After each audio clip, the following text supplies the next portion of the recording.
The gun was already drawn when the preacher said, "I do."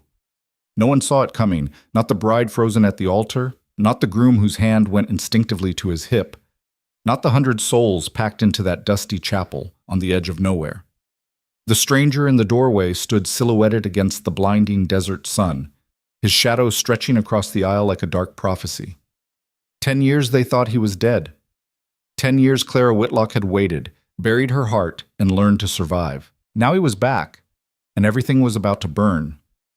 Stay with me until the very end, hit that like button, and drop a comment with your city so I can see how far this story travels across the world. The desert had a way of keeping secrets until it didn't. Red Hollow was the kind of town that existed because someone decided it should, not because the land welcomed it. It crouched in a valley between rust-colored mesas, a collection of weathered buildings that looked like they'd been assembled from the bones of older, deader places. The wind carved patterns in the dust every morning, and by noon the sun bleached everything, the same shade of pale regret. It was a hard place, unforgiving and honest in its cruelty, where survival was the only currency that mattered, and mercy was a luxury no one could afford. The settlement had grown around a dried riverbed that ran with water maybe 3 months out of the year, when the distant mountains remembered they held snow and released it in grudging trickles.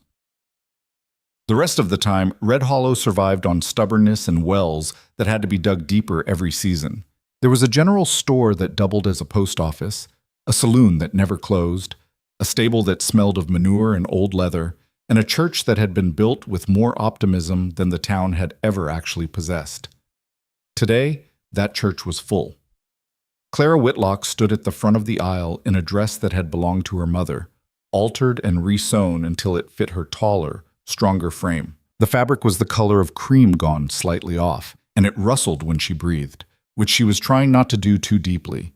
Her dark hair had been pinned up in a style that one of the older women insisted was fashionable back east, though Clara suspected it had been fashionable back east about 20 years ago. She didn't care. Fashion wasn't why she was here. Ethan Cole stood beside her, his jaw set in that way he had when he was trying to look confident but wasn't quite managing it. He was a good man. Everyone said so. Dependable. Honest. He owned 300 acres to the north, ran cattle that actually survived the summer heat, and had never once raised his voice to her in the 8 months since he'd started courting. He wore his Sunday suit, dark wool that was too heavy for the season, and sweat beaded at his temples despite the morning hour. The preacher, Reverend Michaels, was a thin man with a voice like gravel who'd wandered into Red Hollow 5 years back and never left. He held the Bible with both hands, though Clara suspected he didn't actually need it. He'd performed this ceremony enough times to have it memorized. His eyes moved between her and Ethan with a kind of practiced sympathy that made her teeth clench. Behind them, the congregation sat in careful rows. There weren't pews, just benches someone had hammered together from whatever lumber the town could spare. The faces were familiar: ranchers and their wives, shopkeepers, the blacksmith, the doctor, the saloon owner, the handful of women who made their living in ways the town pretended not to notice. They'd all come because weddings were rare enough to be events, and because Clara Whitlock getting married was something people wanted to witness.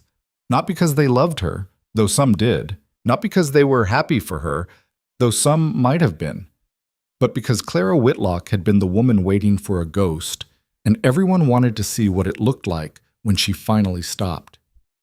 "Dearly beloved," Reverend Michaels began, and his voice cut through the thick air like a blade through butter. "We are gathered here today in the sight of the Lord to join together this man and this woman in holy matrimony," which Clara's hands were folded in front of her, and she realized with distant surprise that they weren't shaking. She'd expected them to shake. She'd expected to feel something: terror, joy, resignation, anything. Instead, there was just a hollow steadiness, like she'd become a mechanism designed for this single purpose, and was now executing its function with mechanical precision. Ethan shifted his weight slightly. She could feel his nervousness radiating off him like heat from a stove. "Marriage is a sacred institution," the Reverend continued, "ordained by our Creator and witnessed by this community. It is not to be entered into lightly, but reverently, deliberately, and in accordance with the purposes for which it was established." Through the church's narrow windows, Clara could see slivers of the desert beyond. The sky was that particular shade of blue that hurt to look at, cloudless and infinite. Somewhere out there, beyond the mesas and the scrubland and the settlements scattered like dropped coins across the frontier, there was a world she'd never see. Cities with buildings that touched the sky, oceans that stretched beyond the horizon, places where women wore silk and danced at balls and never worried about whether the well would run dry. She'd stopped dreaming about those places a long time ago. Into this holy union, Ethan Cole and Clara Whitlock now come to be joined, Reverend Michaels said, and Clara forced herself to focus. If any person can show just cause why they may not be joined together, let them speak now or forever hold their peace. It was a formality. No one ever spoke. The silence stretched for exactly 3 seconds. Then the door opened. The sound was like a thunderclap in the stillness, a bang of wood against wood that made half the congregation jump. Light flooded in, harsh and blinding, and for a moment all Clara could see was a silhouette in the doorway. Tall, broad-shouldered, utterly still. Someone gasped. Someone else swore under their breath, and Clara's heart, which had been beating its steady mechanical rhythm, suddenly forgot how to work at all. The figure stepped forward, and the light shifted, and she could see him clearly. Rylan Voss. He looked like he'd crawled out of a grave and walked through hell to get here. His clothes were trail-worn and dust-covered, his dark hair longer than she remembered, touching his collar. There was a scar she didn't recognize cutting through his left eyebrow, and his face had been weathered by sun and hardship into something leaner, harder, more dangerous than the man she'd known. But his eyes, those eyes were exactly the same, gray-blue like storm clouds, and fixed on her with an intensity that made the rest of the room disappear. "Clara," he said, and his voice was rough, like he hadn't used it properly in years. The church erupted. People surged to their feet, voices rising in shock and confusion and anger. Someone shouted, "That's impossible!" Another voice called out, "He's dead!" A woman screamed. A man reached for the gun at his hip before his wife grabbed his arm. Ethan moved in front of Clara, instinctively protective, his face gone white. "You need to leave," he said, and his voice cracked slightly on the last word. "This is a private ceremony." "Private?" Ryland's laugh was bitter. "You're marrying my woman in front of the whole town, and you call it private? Your woman?" Ethan's hands clenched into fists. "You've been dead for 10 years. "Does it look like I'm dead?" Reverend Michaels raised his hands, trying to restore order, but the congregation was past listening. Arguments broke out in pockets throughout the room. Clara heard fragments, thought he was killed, saw the reports. Those warriors took him. No white man survives that. And through it all, Ryland kept looking at her. Clara couldn't move, couldn't speak, couldn't think beyond the single, impossible fact that he was standing there, 20 feet away, alive and real, and staring at her like she was the only thing in the world that mattered. 10 years. 10 years she'd mourned him. 10 years she'd forced herself to accept that he was gone, that the life they'd planned was a dream that died in the desert along with him. 10 years she'd built walls around the part of her heart that remembered what it felt like to love someone so completely that their absence carved holes in her chest. And now he was back. "Everyone, please," Reverend Michaels tried again, his voice rising. "Let us maintain, I have something to say." Ryland cut him off, not loud, but with enough authority that the room fell into a tense, crackling silence. His eyes never left Clara's. 10 years ago, I made a promise. To this woman. I told her I'd come back no matter what. Told her I'd build us a life, a home, a future. And I meant every word. "You disappeared," Ethan said, his voice shaking with barely controlled rage. "You rode out into the Badlands and never came back. The search party found blood, found your horse dead, found evidence of a massacre. You were declared dead, Voss. Dead." "I was taken," Ryland said simply. "Captured by Kiowa warriors. Spent 3 years as a prisoner before I earned enough trust to be allowed to live among them. Spent another 4 learning their ways, fighting their wars, becoming one of them. The last 3 years I've spent trying to get back here, through territory that would kill most men in a week. The church had gone so quiet that Clara could hear her own heartbeat thundering in her ears. "That's a hell of a story," someone muttered from the back. "It's the truth," Ryland said. He reached into his coat. Several men tensed, hands moving to weapons, and pulled out something small and glinting. He held it up. Clara, do you recognize this? It was a locket. Silver, tarnished now, on a broken chain. Clara's hand flew to her throat, to the place where an identical locket had hung for 19 years before she'd given it to Rylan the night before he left. Her grandmother's locket, the only valuable thing her family had owned. She'd given it to him as a token, a promise, a piece of her heart to carry with him. You said, Rylan's voice was quieter now, rough with emotion, that as long as I had this, I had you. That no matter how far I went, you'd be with me. I've carried it every day for 10 years, Clara. Through capture, through torture, through battles and winters that froze men solid and summers that burned the skin off their bones. I never let it go, never stopped believing I'd see you again. A tear slid down Clara's cheek before she could stop it. This isn't fair, Ethan said, and there was genuine anguish in his voice now. You can't just walk in here and… Fair? Rylan's eyes finally shifted to Ethan, and there was something dangerous in them. There's nothing fair about any of this. Nothing fair about being dragged from my horse and beaten half to death. Nothing fair about spending years trying to convince my captors I was worth keeping alive. Nothing fair about finally escaping, only to find that the woman I love is about to marry another man. He paused. But I'm not here to talk about fair. I'm here to talk about love, about promises, about the fact that Clara Whitlock was mine long before you ever looked at her, Cole. She's not property, Ethan shot back. You're right, she's not. She's a woman who can make her own choices, and I'm giving her one. Rylan took a step forward, and the crowd parted instinctively. Clara, look at me. She was already looking at him, had been since the moment he walked in. I know I have no right to ask anything of you, he said. I know 10 years is a lifetime. I know you had every reason to believe I was dead, to move on, to build a life without me. I'm not here to blame you for that. But I'm also not going to stand by and watch you marry another man when I've spent a decade fighting to get back to you. His voice dropped. Do you still love me? The question hung in the air like smoke. Every eye in the church was on her. Ethan's breathing was harsh beside her. She could feel his tension, his fear, his desperate hope that she'd say no. Reverend Michaels had given up trying to control the situation and was simply watching, his face unreadable.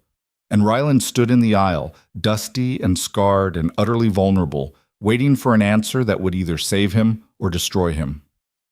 Clara's throat was tight, her chest ached. The walls she'd built around her heart were crumbling, and underneath them was a truth she'd tried so hard to bury. She started, and her voice broke. Clara, Ethan said softly, desperately. Please. She turned to look at him. This good man who'd offered her stability and kindness and a future that made sense. His eyes were pleading. He'd done nothing wrong. He'd courted her honestly, treated her with respect, asked for her hand through proper channels. He was exactly the kind of man a sensible woman should marry. But Clara had never been entirely sensible. She looked back at Rylan, and the truth came out before she could stop it. Yes. The word was barely a whisper, but it shattered everything. Ethan made a sound like he'd been punched. The congregation exploded into noise again. Shock, outrage, sympathy, scandal. Reverend Michaels closed his Bible with a snap that somehow cut through the chaos. Then this ceremony, the Reverend said heavily, is concluded without a union. Ethan turned to Clara, his face a mask of betrayal and hurt. After everything, he said quietly, after all the time we've spent, all the plans we've made, you're choosing a ghost over a real life? He's not a ghost, Clara said, and her voice was stronger now. He's standing right there. He's a stranger. You don't know what he's been through, what he's become. The Rylan Voss you loved died out there in the desert. This is just someone wearing his face. You're wrong, Clara said simply. Ethan stared at her for a long moment, and she watched something die in his eyes. Pride, maybe. Or hope. Then he turned on his heel and walked down the aisle, pushing past Rylan without a word. The door slammed behind him with a finality that made Clara flinch. Slowly, the congregation began to disperse, filing out in twos and threes, whispering among themselves. Some looked sympathetic. Others looked scandalized. A few of the older women shot Clara looks of pure judgment as they passed. Within minutes, the church was empty except for Clara, Rylan, and Reverend Michaels, who lingered near the front with his Bible clutched to his chest. I should leave you two to talk, the Reverend said quietly. He paused at the door. Miss Whitlock, whatever you decide, I hope you find peace with it. Then he was gone. The silence that followed was enormous. Rylan hadn't moved from his spot in the aisle. Now that the crowd was gone, Clara could see the exhaustion in him. The way he held himself too carefully, like a man afraid that if he relaxed even slightly, he'd collapse. There were shadows under his eyes, and his clothes hung on a frame that was leaner than she remembered, hard with muscle and deprivation. You came back, she said, because someone had to say something. I told you I would. I thought you were dead. I know. He took a step closer, then stopped, like he was afraid to presume. I don't blame you for moving on, Clara. I'm not here to make you feel guilty. If you want to marry Cole, if you've built a life with him, if you— I said yes, she interrupted. When you asked if I still loved you, I said yes. I heard. A ghost of a smile touched his lips, then faded. But that was in front of a crowd. People say things in front of crowds they don't mean in private. Clara laughed, a short, sharp sound. You think I'd humiliate Ethan, cancel my own wedding, and throw away my reputation on something I don't mean? I think you're kind. And loyalty is a kind of love, too. She studied him, this man she'd loved, this stranger who wore his face. Ethan had been right about one thing. 10 years was a lifetime. People changed. Trauma carved away the soft parts and left only the hard edges. The boy who'd ridden out of Red Hollow with dreams in his eyes was gone. The man standing before her had survived things she couldn't imagine. But when she looked in his eyes, she saw the same soul. Tell me, she said.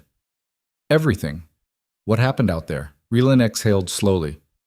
It's not a short story. We've got time. He glanced at the windows and Clara saw his jaw tighten. Maybe less than you think. What does that mean? It means I didn't come back alone. He moved to the window, peering out at the empty street. I made enemies getting here, dangerous ones, and they followed me. Clara's blood went cold. You brought danger to Red Hollow? Not intentionally. I tried to lose them in the Rockies, thought I had, but they're persistent. 3 days ago, I spotted their scouts. They're maybe a day behind me, probably less. He turned back to her. I should have kept riding, should have led them away from here, but when I saw the date, realized what today was. He shook his head. I couldn't miss it. Couldn't let you marry someone else without knowing I was alive. Who are they? Clara asked. Who's following you? Mercenaries, bounty hunters, men who make a living hunting people like me. Escaped prisoners, deserters, anyone with a price on their head. He touched the scar on his eyebrow. I killed one of their crew when I escaped. They want revenge, and they don't care who gets hurt in the process. Clara moved closer to him, her mind racing. How many? 6, maybe 7, well-armed, ruthless. The town needs to know. The town, Rylan said bitterly, just watched me ruin your wedding.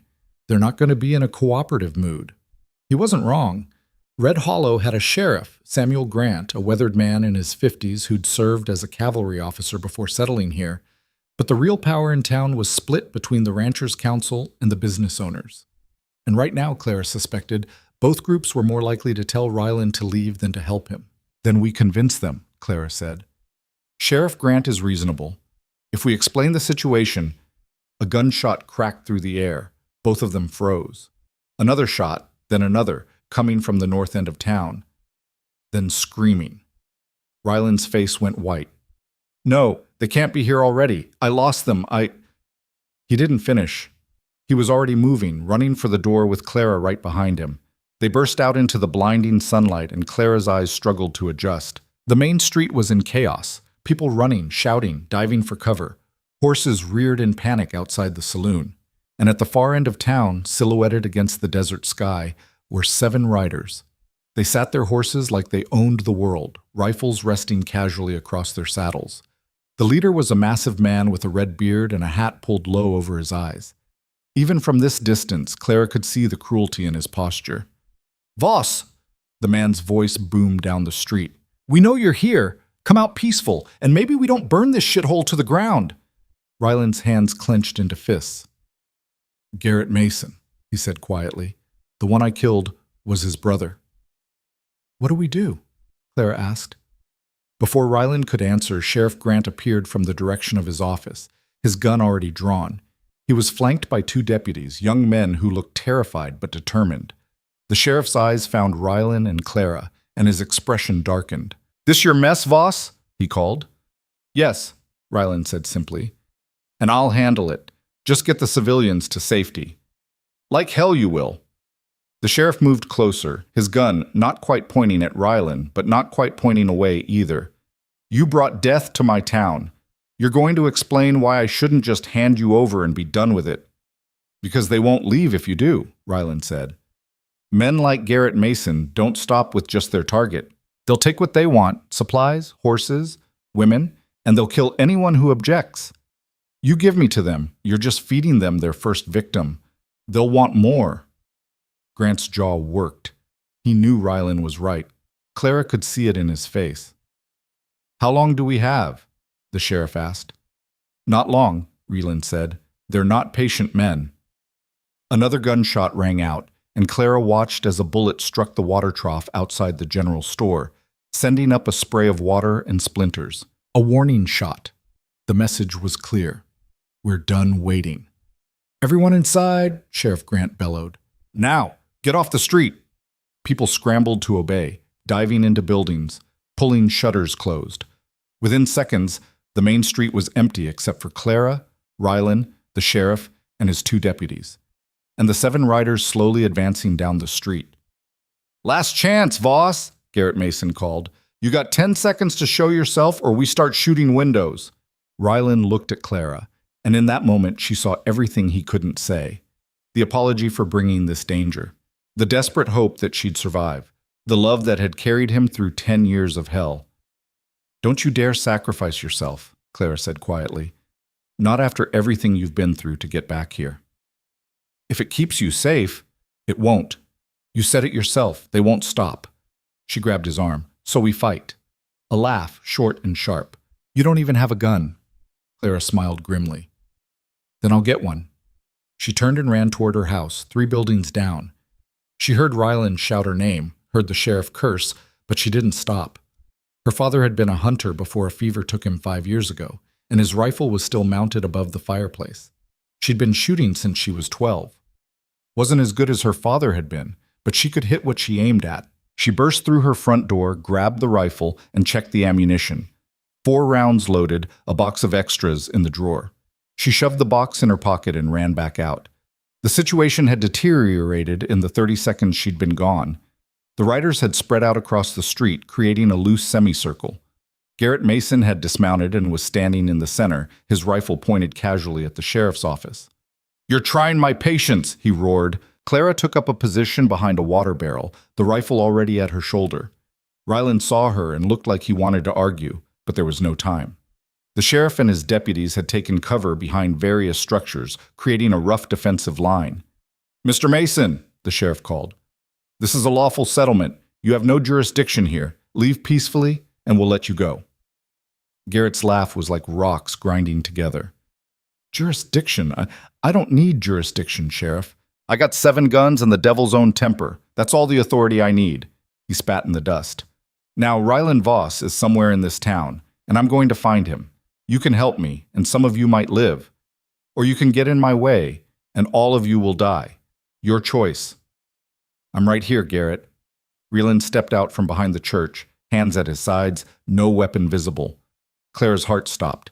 Every gun in the outlaw group swung toward him. "Well, well," Garrett said, and his smile was vicious. "The ghost himself. You know, when my brother left to hunt you down, he said, 'You'd be easy.' Said you was probably half dead already, broken from your time with the savages. Looks like he was wrong about that. Wrong about a lot of things. That mistake cost him his life." "He tried to kill me," Ryland said calmly. "I defended myself." "You cut his throat and left him to bleed out in the desert," Garrett corrected. "That ain't self-defense. That's murder." "He hunted me for sport, wanted to sell my scalp.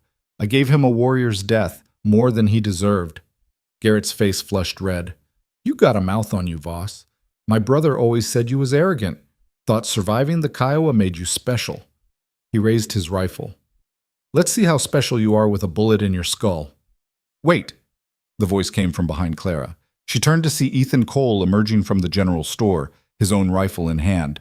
He looked like hell, eyes red, face tight with anger, but he walked with purpose. He positioned himself next to Clara, his gun trained on the outlaws. "This is our town," Ethan said, his voice carrying. "You want Voss? You'll have to go through all of us." More people emerged, Tom Brennan, the blacksmith, carrying a hammer in one hand and a pistol in the other. Sarah Chen, who ran the saloon, with a shotgun that looked older than the town itself. The Pritchard brothers, ranch hands who'd never backed down from a fight. Even Reverend Michaels appeared, and though he wasn't armed, his presence was its own kind of statement. One by one, the people of Red Hollow stepped into the street, armed and ready. Clara felt something swell in her chest. These people had just watched her destroy her wedding, had judged and whispered and condemned. But when it mattered, when danger came to their town, they stood together. Garrett looked around at the growing resistance, and his expression turned calculating. He had 7 men. The town had maybe 20 able fighters, plus however many more were hiding in buildings with guns trained on the street. The odds had shifted. "This is a mistake," Garrett said, his voice dropping to something dangerous. "You're making enemies you can't afford." "Then leave," Sheriff Grant said. "Ride out and don't come back. Nobody has to die today." For a long moment, Garrett didn't move. Clara could see him weighing his options, calculating whether revenge was worth the cost. His men were tense, waiting for the order to either attack or retreat. Then Garrett smiled, and Clara's blood ran cold. "You think this is over?" he asked softly. "You think we're just going to ride away because you showed a little backbone?" He shook his head. "Nah. See, I'm a patient man when I need to be, and I got friends. Lots of friends. We'll be back. Maybe not today, maybe not tomorrow, but soon. And when we come, we won't be asking polite." He swung back onto his horse. "Enjoy your little victory, folks. It won't last." He wheeled his horse around, and his men followed. They rode slowly out of town, north toward the Badlands, taking their time. Making sure everyone saw they weren't running, they were choosing to leave. No one moved until the riders were out of sight. Then, all at once, the tension broke. People started talking, exclaiming, arguing. The sheriff began barking orders to set up watches, to inventory ammunition, to prepare for a possible return. Clara lowered her rifle, her hands shaking now that the immediate danger had passed. Ethan stood beside her, still staring at the empty road. "Thank you," she said quietly. He didn't look at her. "I didn't do it for you. I did it for the town. This is my home. I'll defend it against anyone who threatens it." A pause. "Even if that means defending the man who stole my future." Before Clara could respond, he walked away. Rylan approached slowly, like he wasn't sure of his welcome. "That was brave. And stupid. You could have been killed." "So could you," Clara shot back. "Stepping out like that, giving them a clear target, I was trying to draw them away from everyone else. By getting yourself killed? If that's what it took?" Clara wanted to hit him, wanted to kiss him, wanted to scream at him for being so noble and so reckless and so impossibly, frustratingly loyal to an idea of heroism that would get him killed. Instead, she just said, "Don't do that again." "Make promises I can't keep?" He almost smiled. "Seems to be my specialty." Sheriff Grant approached before Clara could respond. His face was grim. "Voss, we need to talk. My office. Now." It wasn't a request. Raylan nodded and followed. Clara moved to go with them, but the sheriff held up a hand. "Just Voss, Miss Whitlock. Anything you say to him, you can say in front of me." Grant's expression softened slightly. "Clara, I understand you have feelings for this man, but he brought a threat to our town. I need to understand what we're dealing with, and I need to do that without complications." "I'm not a complication," Clara said coldly. "I'm someone who has a right to know what's happening in her own town." "She can come," Raylan said quietly. "She deserves to know the truth, all of it." Grant studied them both for a long moment, then sighed. "Fine, but this conversation stays between us. Understood?" They both nodded. The sheriff's office was small and cluttered, smelling of old leather and gun oil. Grant shut the door behind them and gestured to the 2 chairs in front of his desk. Clara and Rylan sat. The sheriff remained standing, arms crossed. "Start talking," Grant said, "and I want the whole story. No lies, no omissions. Your life might depend on how much I believe you." So Ryland talked. He told them about the expedition he joined 10 years ago, a survey team mapping routes through the Badlands for a railroad company. How they'd been ambushed by Kiowa warriors who'd seen too many treaties broken and too much land stolen. How most of the team had been killed in the first minutes of fighting. How Ryland, wounded and desperate, had been taken prisoner instead of executed. He described the first brutal year, the beatings, the tests, the constant threat of death that hung over every moment. How he'd learned that survival meant proving his worth, showing strength without threatening the warriors who held his life in their hands. They could have killed me 100 times, Ryland said. Should have. But their war leader, a man called Tachikona, saw something in me. Maybe he was curious. Maybe he was bored. But he gave me a chance to prove I was more than a weak white man. So I learned their language, their customs, their way of fighting. Learned to hunt, to track, to survive on nothing. His hand unconsciously touched his scarred eyebrow. Got this in a fight with one of their young warriors. He wanted to prove himself by killing me. I won, but barely. After that, they started to respect me, started to see me as not one of them, exactly, but not an enemy either. You fought for them? Grant asked, his voice neutral. I fought beside them, against other tribes who raided their camps, against white settlers who crossed into their territory looking for gold or land or just blood. I became part of their war band. He looked at his hands. I killed men, Sheriff. White men, mostly. Settlers and prospectors and soldiers who thought every native person they saw was fair game. He met Grant's eyes. I'm not proud of it, but I'm not ashamed either. It was survival, and after a while it was more than that. It was loyalty to people who'd kept me alive when they had every reason to let me die. Clara listened, trying to reconcile this story with the man she'd known. The Ryland who'd left Red Hollow had been gentle, educated, full of dreams about building a better future. This man had been forged in violence and bound by ties to people the frontier considered enemies. What changed? She asked. Why leave? Tachikona died, Ryland said simply, killed in a raid by soldiers. After that, things shifted. The new war leader didn't trust me the same way, and I realized that as much as I'd adapted, I'd never truly belong. I was tolerated, respected even, but I wasn't one of them. Couldn't be. He paused. And I kept thinking about you, Clara, about the promise I'd made. Every day that passed was another day I was failing you. So I planned my escape, took months to prepare, to gather supplies, to find the right moment. When it came, I ran, and I kept running. The men who followed you, Grant said. How do they fit in? I crossed paths with Garrett's brother about 6 months ago, in Denver. He recognized me from wanted posters. There's a price on my head from the railroad company for desertion and theft. They still think I stole company property when I disappeared. Ryland's laugh was bitter. They have no idea I was a prisoner. Don't care, probably. Anyway, Daniel Mason tried to collect the bounty. We fought. He lost. I thought that was the end of it, but Garrett's been hunting me ever since, from Denver to the Rockies to here. The bounty's just an excuse now. This is personal for him. Grant was quiet for a long moment, processing. So we've got a man wanted by the law, marked for death by a gang of bounty hunters, who spent the last decade living with hostiles and fighting against his own people. That about sum it up? Sounds bad when you put it that way, Ryland said. It is bad, Voss. It's about as bad as it gets. Grant moved to the window, looking out at the town. Garrett wasn't bluffing. He'll come back. And when he does, he won't come alone. Men like him have connections. Other bounty hunters, outlaws, anyone who smells blood in the water. We could be looking at a small army. I'll leave, Ryland said immediately.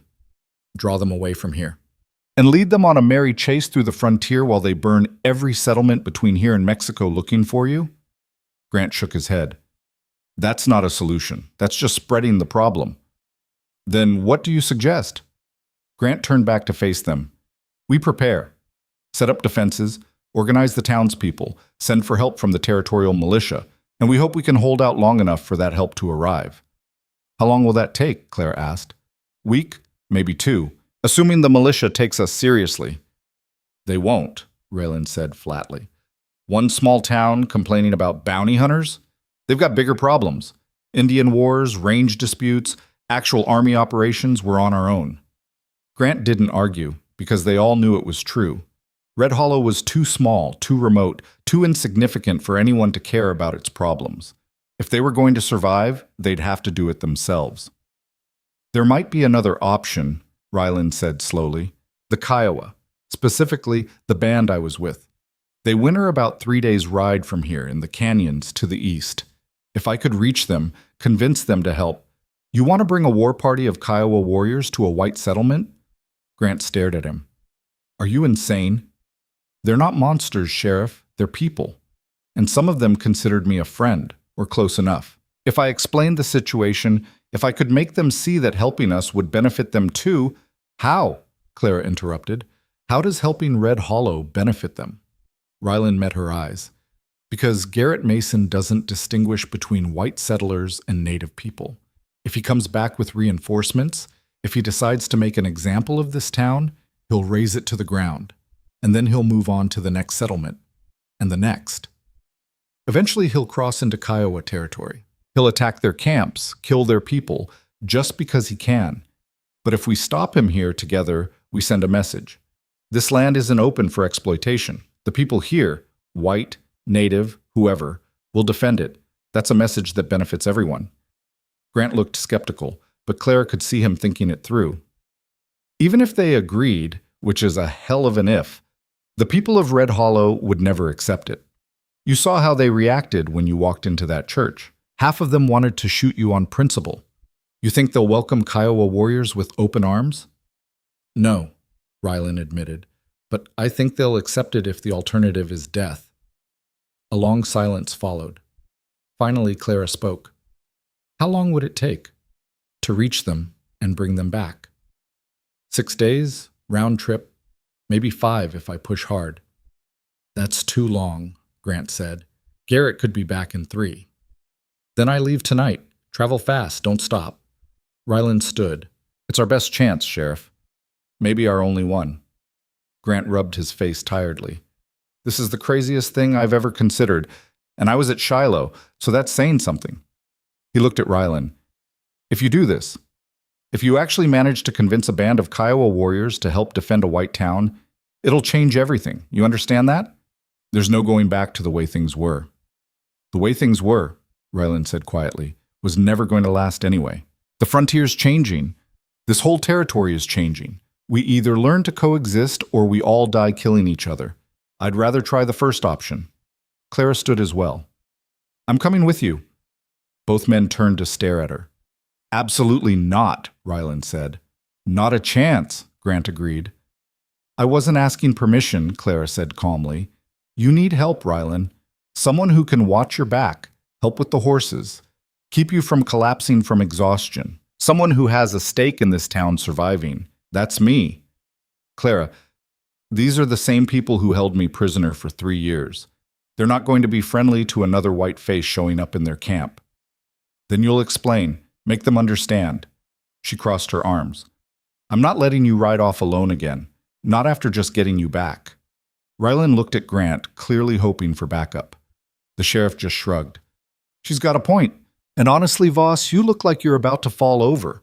An extra set of hands might be the difference between success and failure. This is insane, Ryland muttered. Welcome to Red Hollow, Grant said dryly. We specialize in insane.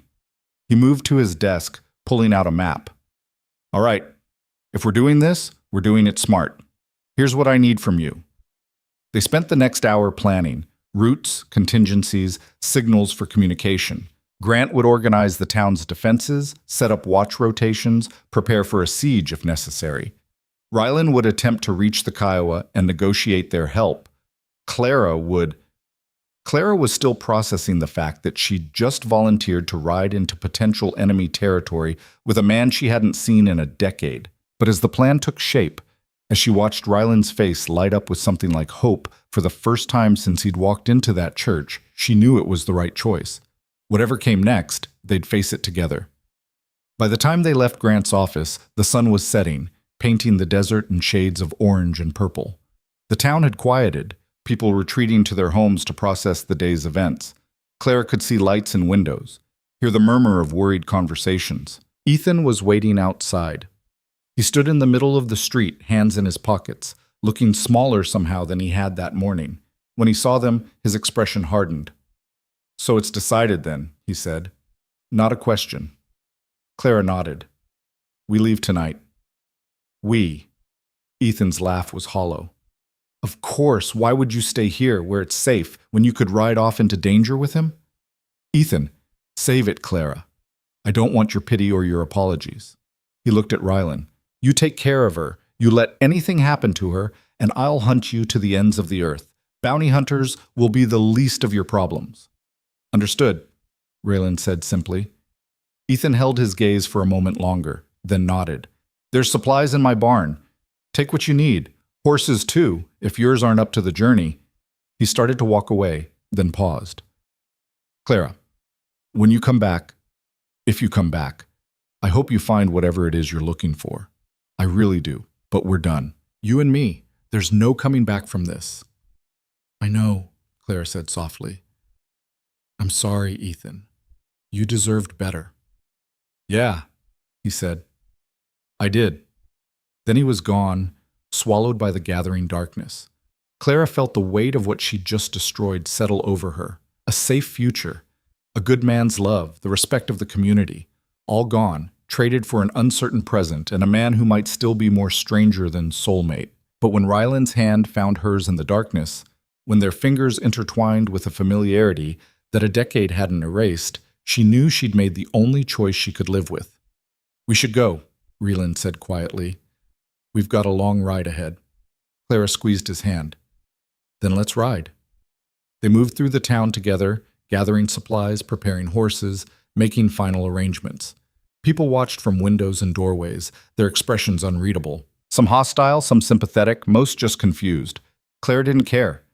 She'd spent 10 years living for other people's expectations, building a life that made sense to everyone but her. Tonight, for the first time since Rylan had disappeared, she was choosing something just for herself, even if it killed her.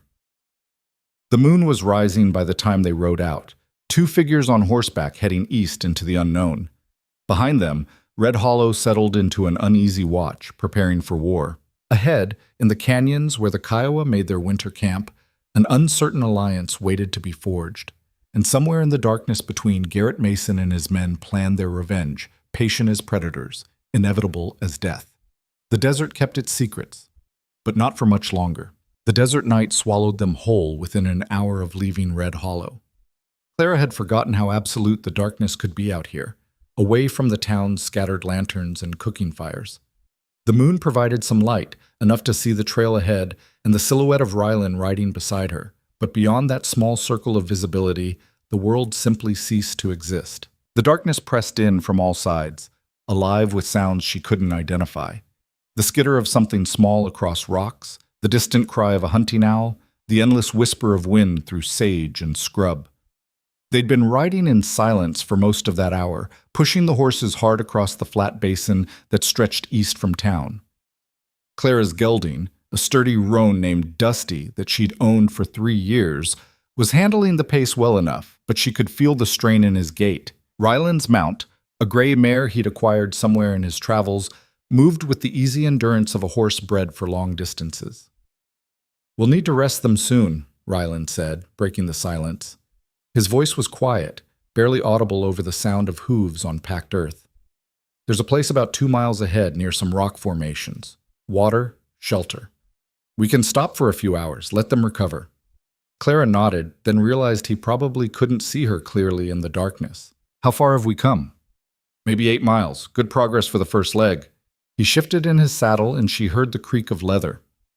"We'll need to average about 30 miles a day to make it to the winter camp in 3 days. That's assuming the weather holds and we don't run into trouble." "What kind of trouble?" "Take your pick. Rattlesnakes. Flash floods if it rains in the mountains. Other travelers who might not be friendly. Patrols from Fort Carson looking for deserters or renegades." He paused. "Or Garrett's men, if they double back and figure out which direction we went." Clara's hand unconsciously moved to the rifle strapped to her saddle. She'd brought her father's Winchester, the box of ammunition, and a knife she wore at her belt. Rylan was better armed. He carried a rifle, 2 pistols, and a wicked-looking blade that she'd seen strapped to his thigh. Tools of survival in a world that didn't forgive mistakes. "You think they'll follow us?" she asked. "I think Garrett's smart enough to know I wouldn't just sit in Red Hollow waiting for him to come back. He'll assume I either ran or went looking for help. Question is whether he cares enough to track me or whether he'd rather hit the town while I'm gone." Ryland's voice was grim. "I'm betting on the latter. He wants revenge, but he's also practical. Easier to attack a defended position when you know one of their best fighters is gone." The thought of Red Hollow under siege, of Sheriff Grant and Ethan and all those people trying to hold off Garrett's gang without help made Clara's stomach twist. "Then we need to move faster. We push these horses any harder, they'll collapse before dawn. Then we're on foot in the desert, and we might as well paint targets on our backs." Ryland glanced at her, and even in the darkness she could see the concern in his eyes. "I know it's hard, but we have to trust that Grant can hold them off for a few days. He's a good man, smart, he'll make the right calls." Clara wanted to believe that, wanted to have faith that the town she'd lived in her whole life could survive without her. But doubt gnawed at her, a persistent whisper that maybe she'd made the wrong choice. Maybe she should have stayed, maybe running off into the desert with a man she barely knew anymore was the height of foolishness. Then she looked at Ryland again, at the way he sat his horse like he'd been born to it, at the careful way he scanned the horizon even in darkness, and she remembered why she'd come, not just to help Red Hollow, not just because it was the right thing to do, but because 10 years ago she'd loved this man with every fiber of her being, and that love hadn't died. It had just gone dormant, buried under layers of grief and necessity. Now it was waking up, and with it came all the complicated, messy, impossible feelings she'd tried so hard to forget. The rock formations appeared gradually, dark shapes rising from the desert floor like the bones of some ancient creature. Ryland guided them into a narrow canyon between 2 towering pillars, and Clara felt the temperature drop immediately as the walls blocked the wind. There was water here, as promised, a small spring that bubbled up between rocks and formed a pool no bigger than a wash basin before disappearing back into the earth. "We'll rest here until first light," Ryland said, dismounting with a grace that belied his exhaustion. 4, maybe 5 hours. Enough to keep the horses from breaking down. Clara slid from her saddle, her legs protesting after hours of riding. She'd forgotten how much a long ride could hurt, how the muscles in your thighs and lower back would scream for relief. She stretched, working out the stiffness, while Ryland began unsaddling the horses. "Let me help," she said, moving to Dusty's side. They worked in companionable silence, removing saddles and bridles, checking the horses for injuries or signs of distress, leading them to the water. Ryland pulled out bags of grain from his supplies. He'd clearly planned for this journey carefully, and they let the animals eat while they set up their own meager camp. There would be no fire. Too risky, too visible from a distance. Instead, they settled on opposite sides of the small canyon, using their saddles as pillows and their bedrolls as protection against the cold that would come before dawn. Clara lay on her back, staring up at the stars. Out here, away from any light, the sky was overwhelming, a vast tapestry of silver points that seemed close enough to touch. She'd grown up under these stars, had spent countless nights as a child trying to count them until she fell asleep. Her father used to tell her stories about the constellations, making up wild tales about hunters and queens and great battles fought in the heavens. "You're thinking too loud," Ryland's voice came from across the canyon. "I can hear it from here." Despite everything, Clara smiled. "Can you?" "Always could. Even back before—" He trailed off, and the unspoken words hung in the air between them. Before he left? Before he disappeared? Before 10 years of absence carved a canyon between who they'd been and who they were now? "What was it like?" Clara asked quietly. "Really? The part you didn't tell the sheriff?" Ryland was silent for so long that she thought he might not answer. Then she heard him shift, sitting up, and his silhouette became visible against the starlight. "You want the truth?" "I wouldn't have asked otherwise." Another pause. "It was hell, the first year especially. They kept me half-starved, worked me until I couldn't stand, beat me whenever I showed weakness. There was this one warrior, Naseka, who hated me on principle, thought I was polluting their camp just by breathing. He'd find excuses to hurt me, said I was disrespectful, lazy, worthless. Tachikona, the war leader, he protected me somewhat, but he couldn't be everywhere, and he wouldn't have even if he could. Pain was part of the test. They needed to know I could endure. Clara's throat tightened. How did you survive? Stubbornness, mostly. And you? She heard the small, sad laugh. I'd think about you every night, about your face, your voice, the way you'd laugh at my terrible jokes, about the life we'd planned. I made it into a kind of meditation, a way to remind myself why I couldn't give up. Some nights it was the only thing that kept me from just walking out into the desert and not coming back. I'm sorry, Clara whispered. Don't be. I made my choices. Joined that survey team even though you'd asked me not to. Thought I was so smart, so capable. Thought nothing bad could happen to me. His voice hardened. Learned real fast how wrong I was. What changed? You said Tachikona started to respect you. I saved his son. The words came out flat, matter of fact. We were hunting, about 18 months into my captivity. Buffalo, huge herd moving through the valley. Tachikona's son, Kohana, he was young, maybe 15. Brave but reckless. Got too close to a wounded bull and the animal charged. Would have killed him. I didn't think, just moved. Threw myself at the bull, managed to turn it enough that it missed Kohana. Got gored in the process, nearly died from blood loss. Clara sat up, staring across at him. You nearly died? Would have, probably, if their medicine woman hadn't been skilled. She kept me alive, though it took months to fully heal. But after that, everything changed. Tachikona treated me like, not a son exactly, but something close. He taught me their ways, their language, their fighting techniques. Started taking me on raids, trusting me with real responsibilities. Naseka still hated me, but he couldn't touch me anymore. I'd earned my place. And the killing, Clara asked, because she needed to know. Needed to understand what he'd become. The white men you fought against? Ryland's silhouette seemed to shrink slightly. That's the part that keeps me up at night, not the fighting itself. I can justify that as survival. But the faces. I remember every single one. The prospector who begged for his life in 3 languages. The young soldier couldn't have been more than 19, who called for his mother as he died. The settler who'd brought his whole family into Kiowa territory, looking for farmland. His voice cracked. I didn't kill the children, refused. But I killed their father, and I don't know what happened to them after we left. That's what I carry, Clara. The knowledge that I survived by becoming exactly the kind of monster I used to fear. Clara stood and crossed the canyon, settling beside him. He tensed when she sat down, like he wasn't sure he deserved her proximity. You're not a monster, she said firmly. You don't know what I've done. I know you spent 3 years being tortured and still found the strength to save someone's life. I know you could have stayed with the Kiowa, could have made a life there, but you didn't. You came back. For me. She turned to face him fully. Rylan, the frontier makes monsters of all of us if we let it. My father shot a man once, when I was 12. Claim jumper who tried to take our land. Shot him in the chest and watched him bleed out. Never talked about it. Never acknowledged it happened. But I saw it. And I saw how it changed him, how he carried that weight until the day he died. She reached out, found his hand in the darkness. You're carrying weight too. But weight can be set down. It doesn't have to define you. His fingers intertwined with hers, and she felt the calluses, the scars, the evidence of a decade of hardship written into his skin. I missed you, he said quietly.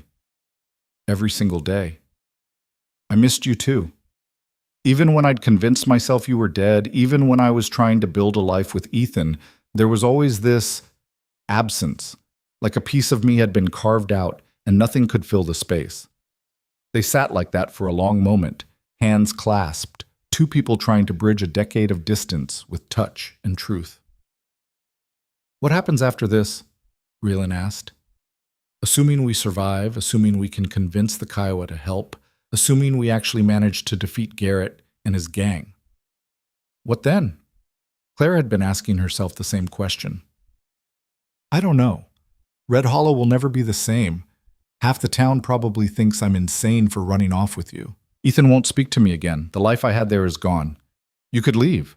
Start over somewhere new. Denver, maybe, or one of the other cities. You're smart, capable. You could make a life for yourself. Could I? A woman alone with a ruined reputation and no prospects? She shook her head. The frontier isn't kind to women who step outside the lines, Rylan. You know that. Then what? She squeezed his hand. Then I figure it out. Same as I always have. Same as everyone out here does, one day at a time, one problem at a time, until either the problems stop or you do. That's a hell of a philosophy. It's a frontier philosophy. Rylan laughed, a real laugh this time, and the sound warmed something in Claire's chest. You've gotten harder, he said, stronger. You were always tough, but now there's steel in you. 10 years of waiting for a ghost will do that. I'm sorry for all of it, for leaving, for not finding a way back sooner, for putting you through that. Clara turned his hand over, tracing the lines in his palm. You survived. That's what matters. Everything else we can work through. They fell into silence again, but it was a different kind of silence now. Not the awkward distance of strangers, but the comfortable quiet of people who'd known each other deeply once and were remembering how. Eventually, exhaustion pulled Clara toward sleep. She lay down again, and without discussing it, Rylan settled beside her, close enough that she could feel his warmth.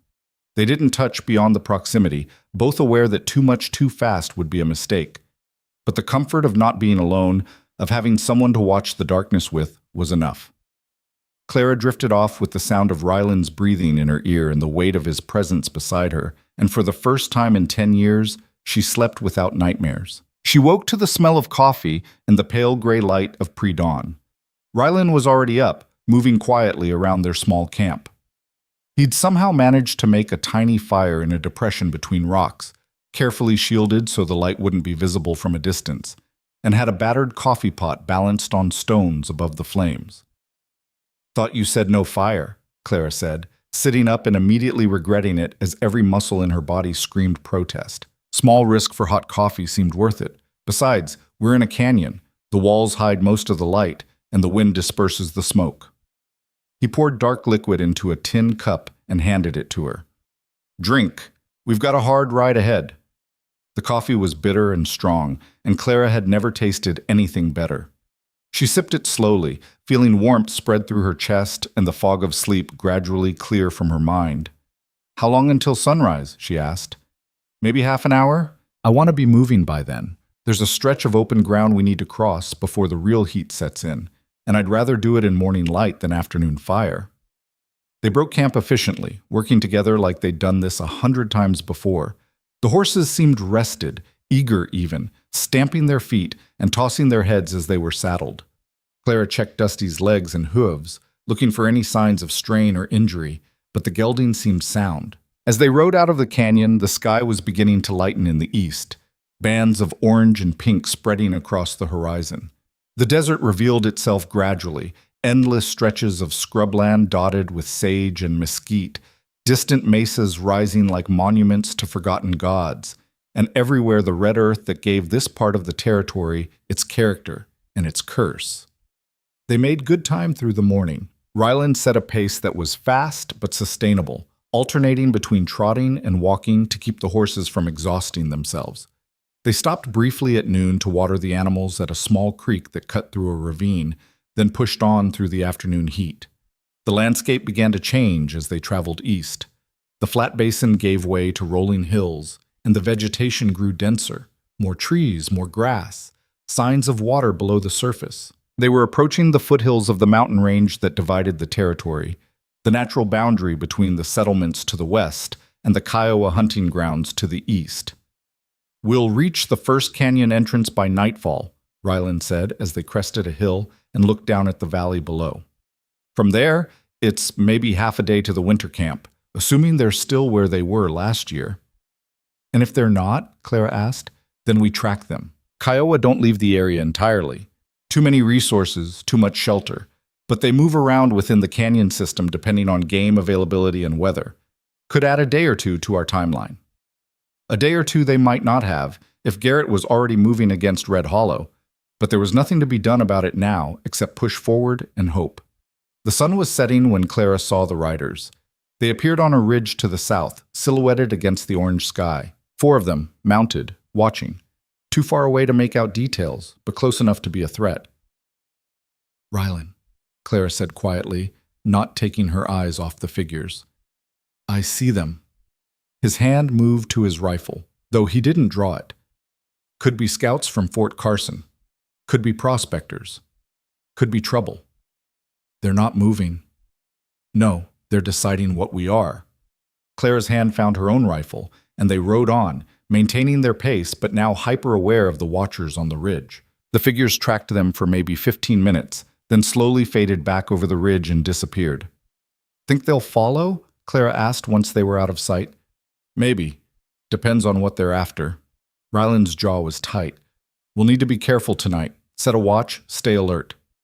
They rode in tense silence for the next hour, both scanning the horizon for signs of pursuit.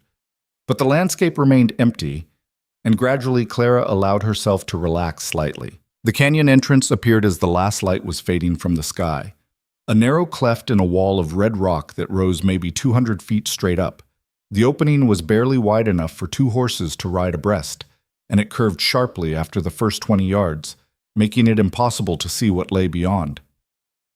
"This is it," Ryland said, dismounting. "We'll camp here tonight, just inside the entrance. There's a wider area about 50 yards in, enough space for the horses and some protection from the wind." They led the animals into the canyon on foot, and Clara felt the walls press in around her, blocking out the last of the twilight. The air was cooler here, and she could hear the faint sound of running water somewhere deeper in the passage. The camping area was, as Ryland had described, a natural widening where some ancient flood had carved out a bowl in the rock. There was a small pool fed by a trickle of water running down the canyon wall, and enough flat ground for them to spread their bedrolls. "I'll take first watch," Ryland said as they settled the horses. "Wake you in 4 hours." Clara wanted to argue, but exhaustion was pulling at her limbs like lead weights.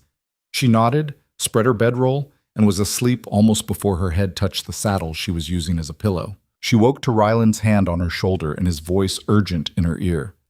"Clara, we've got company." She was on her feet instantly, sleep falling away like a discarded coat. "Where?" "Outside the canyon. I heard horses, maybe 5 minutes ago. They're circling, trying to find another way in." His face was grim in the starlight. "It's the riders from this afternoon. Has to be." "What do they want?" "Nothing good." He handed her rifle to her. "There's only one entrance to this canyon, and we're blocking it. They can't get to us without coming through that passage. And it's narrow enough that we have the advantage. But we're also trapped. If they decide to wait us out, we're in trouble." Clara checked her rifle, made sure it was loaded. "So what do we do?" "We talk to them. Find out what they want. See if we can resolve this without bloodshed." Ryland's expression said he didn't think that was likely. "Stay here. Keep your gun ready. If shooting starts, aim for the opening. Anyone coming through there is a target." "Where are you going?" "To the entrance. To talk." He started moving before she could protest. Clara positioned herself behind a boulder that gave her a clear line of sight to the canyon entrance while providing cover. Her heart was hammering in her chest, and her palms were slick with sweat despite the cool air. She heard Ryland's voice echo off the canyon walls, calling out into the darkness. "Who's out there? What do you want?" A pause, then a voice answered, rough, male, with an accent Clara couldn't quite place. "We want your horses and whatever supplies you're carrying. Hand them over, and we let you walk away." "Not happening," Ryland called back. "Find someone else to rob." Laughter, multiple voices. "You're in no position to negotiate, friend. There's 4 of us and 2 of you. You're trapped in that canyon with nowhere to go. Make this easy and nobody has to die." "You're making assumptions," Ryland said, and Clara heard the hard edge in his voice. "You don't know who you're dealing with. We know you're 2 people with horses and gear, traveling alone through dangerous territory. That's all we need to know." A pause. "Tell you what, send out the woman, let her walk away. You can keep the horses, keep your supplies. We just want her." Clara's blood ran cold. "Over my dead body." Ryland's voice was ice. "That can be arranged." Then gunfire erupted, and Clara's world dissolved into chaos. Muzzle flashes lit the canyon entrance like lightning, and the sound was deafening in the enclosed space. Clara fired twice at the entrance, saw one of the flashes disappear. Someone screamed. More shots, bullets ricocheting off stone with sounds like angry hornets. She saw Ryland's silhouette moving, firing, taking cover behind the canyon wall. One of the bandits tried to rush the entrance, and Ryland shot him at point-blank range. The man went down hard. "There's more coming!" Ryland shouted. Clara fired again, reloaded, fired. The horses were screaming in panic behind her, pulling at their tethers. She heard the sound of someone climbing, looked up to see a figure silhouetted against the stars on the canyon rim. "Above!" she screamed. Ryland spun, fired upward. The figure jerked and fell, crashing down the canyon wall and landing with a sickening thud 20 feet away. Then silence. Ringing, terrible silence broken only by the sound of their own ragged breathing and the whimpering of one of the wounded bandits outside. "Hold fire!" a voice called from the darkness. "Hold fire! We're done!" Clara kept her rifle aimed at the entrance, her finger on the trigger. "Take your wounded and go," Ryland shouted. "Now, before I change my mind about letting you live." She heard the sound of movement, of men dragging their injured companions away. Horses whinnying, then the thunder of hooves fading into the distance. They waited in tense silence for 10 minutes before Ryland finally moved, cautiously approaching the canyon entrance and looking out into the night. "They're gone," he said finally. "For now." Clara lowered her rifle, and only then did she realize she was shaking. "Are you hurt?" "No." "You." "No." Ryland came back to where she stood, and in the starlight she could see his face, pale, drawn, but alive. "Good shooting," he said. "I didn't even know if I hit anything." "You did. Saw one of them go down." He looked toward the canyon entrance. "We need to move, now. They might come back with reinforcements, or they might circle around and try to find another way in. Either way, we can't stay here." "In the dark?" "The moon's bright enough, and I know this canyon, traveled it enough times with Kiowa hunting parties. There's a path that leads up and over the ridge, comes out about 5 miles east. Harder route, but safer than waiting here." They broke camp in frantic haste, saddling the still panicked horses, gathering their scattered supplies. Clara's hands were steadier now, muscle memory taking over from fear. Within 15 minutes, they were moving deeper into the canyon, following a path that was barely visible even in moonlight. The trail climbed steadily, switchbacking up the canyon wall. In places it was so narrow that they had to dismount and lead the horses, pressing against the rock face while empty air yawned to their left. Clara focused on putting one foot in front of the other, not thinking about the drop, not thinking about what would happen if one of the horses lost their footing. They reached the top of the ridge just as the moon was setting, and the view that spread before them made Clara catch her breath. The canyon system stretched out like a massive labyrinth, dozens of passages cutting through the red rock, creating a maze that went on for miles. And in the distance, she could see the faint orange glow of fires. "The winter camp," Ryland said quietly. "We made it." But making it to the canyon system and making it to the camp safely were two different things. They still had miles to cover, and dawn was approaching fast. They descended the far side of the ridge as the sky began to lighten, and Clara could make out more details of the landscape. The canyons here were deeper, their walls carved with patterns that looked almost deliberate, the work of water and time creating art from stone. As they reached the valley floor, Ryland suddenly held up a hand, signaling for silence. Clara froze, listening. Then she heard it, the soft sound of movement through brush, getting closer. 3 figures emerged from the shadows between canyon walls. Warriors, dressed in buckskin and fur, armed with rifles and bows. They moved with the silent grace of predators, and their eyes fixed on Ryland and Clara with an intensity that made Clara's skin prickle. The lead warrior was older, maybe 50, with long gray-streaked hair and a scar that ran from his temple to his jaw. His face was weathered and hard, but his eyes held intelligence and caution in equal measure. He spoke, words that Clara didn't understand, but that made Ryland visibly relax. Ryland responded in the same language, gesturing to Clara and then to the distant campfires. The conversation went back and forth for several minutes, tense but not hostile. Finally, the warrior nodded and made a gesture that was clearly an invitation to follow. "What did he say?" Clara whispered as they started walking, their horses trailing behind. "His name is Tsoyo. He's one of was one of Tachakona's senior warriors. He remembers me." Ryland's voice was tight. He says we'll be brought before the council, that our fate will be decided there. He also says that bringing a white woman to their winter camp during a time of war is either very brave or very stupid. Which does he think it is? He hasn't decided yet. They walked in silence, flanked by the three warriors, moving deeper into the canyon system.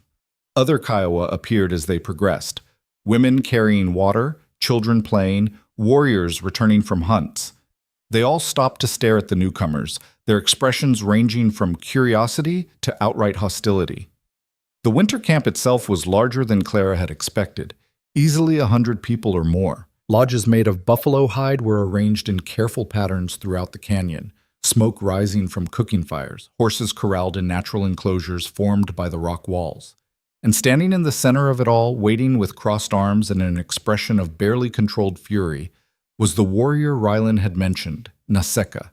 He looked like he'd been carved from stone and violence. Taller than most of the other warriors, heavily muscled, with a face that seemed permanently set in a scowl. His eyes locked onto Rylan with pure hatred. He spoke, his voice like gravel, and even though Clara didn't understand the words, the threat was unmistakable. Rylan responded, his tone calm but firm, and Clara saw his hand move subtly to rest on his knife hilt. The tension in the camp ratcheted up instantly. Warriors moved closer, hands on weapons. Women pulled children back. And Clara stood in the center of it all, an outsider in a place where outsiders were rarely welcome and never trusted, hoping that Rylan's decade-old bonds were strong enough to keep them both alive. The standoff lasted exactly 7 heartbeats before another voice cut through the tension like a blade through water. Naseka, stand down.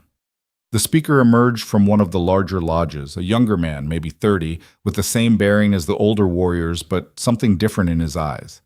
Recognition, and something that might have been warmth, though it was buried under layers of warrior discipline. Kohana, Rylan said, and Clara heard genuine relief in his voice. The young warrior approached, and Clara understood immediately. This was Tachakona's son, the boy Rylan had saved. He was tall and lean, with the kind of controlled strength that came from years of training and combat. His face was sharp-featured, handsome in a way that spoke of both his father's bloodline and his mother's beauty. A scar ran across his left shoulder, disappearing beneath his buckskin shirt. Kohana spoke to Naseka in rapid, clipped sentences that had the weight of command behind them. Naseka's jaw tightened, but he took a step back, his hand moving away from his weapon. The immediate threat dispersed like smoke, though the tension remained thick in the air. Then Kohana turned to Rylan and said something that made the older man smile. Actually smile, for the first time since they'd entered the camp. He says I look like death warmed over, Rylan translated for Clara. Says the white man's world is clearly not agreeing with me. Kohana's eyes moved to Clara, and she felt the weight of his scrutiny. He spoke again, this time with a question in his tone. He's asking who you are and why I brought you here, Rylan said. He responded in the Kiowa language, gesturing between Clara and himself, speaking at length. Clara caught her own name and the word for Red Hollow, but the rest was incomprehensible. Kohana listened, his expression unreadable, then turned and gestured for them to follow. The crowd parted as they walked, dozens of eyes tracking their movement through the camp. Clara kept her chin up, her shoulders back, refusing to show the fear that was crawling up her spine. Weakness here would be noted, remembered, potentially exploited. They were led to a large lodge near the center of the camp, its hide walls decorated with painted symbols that Clara didn't recognize. Kohana pulled aside the entrance flap and gestured for them to enter. Inside, the air was thick with smoke from a central fire.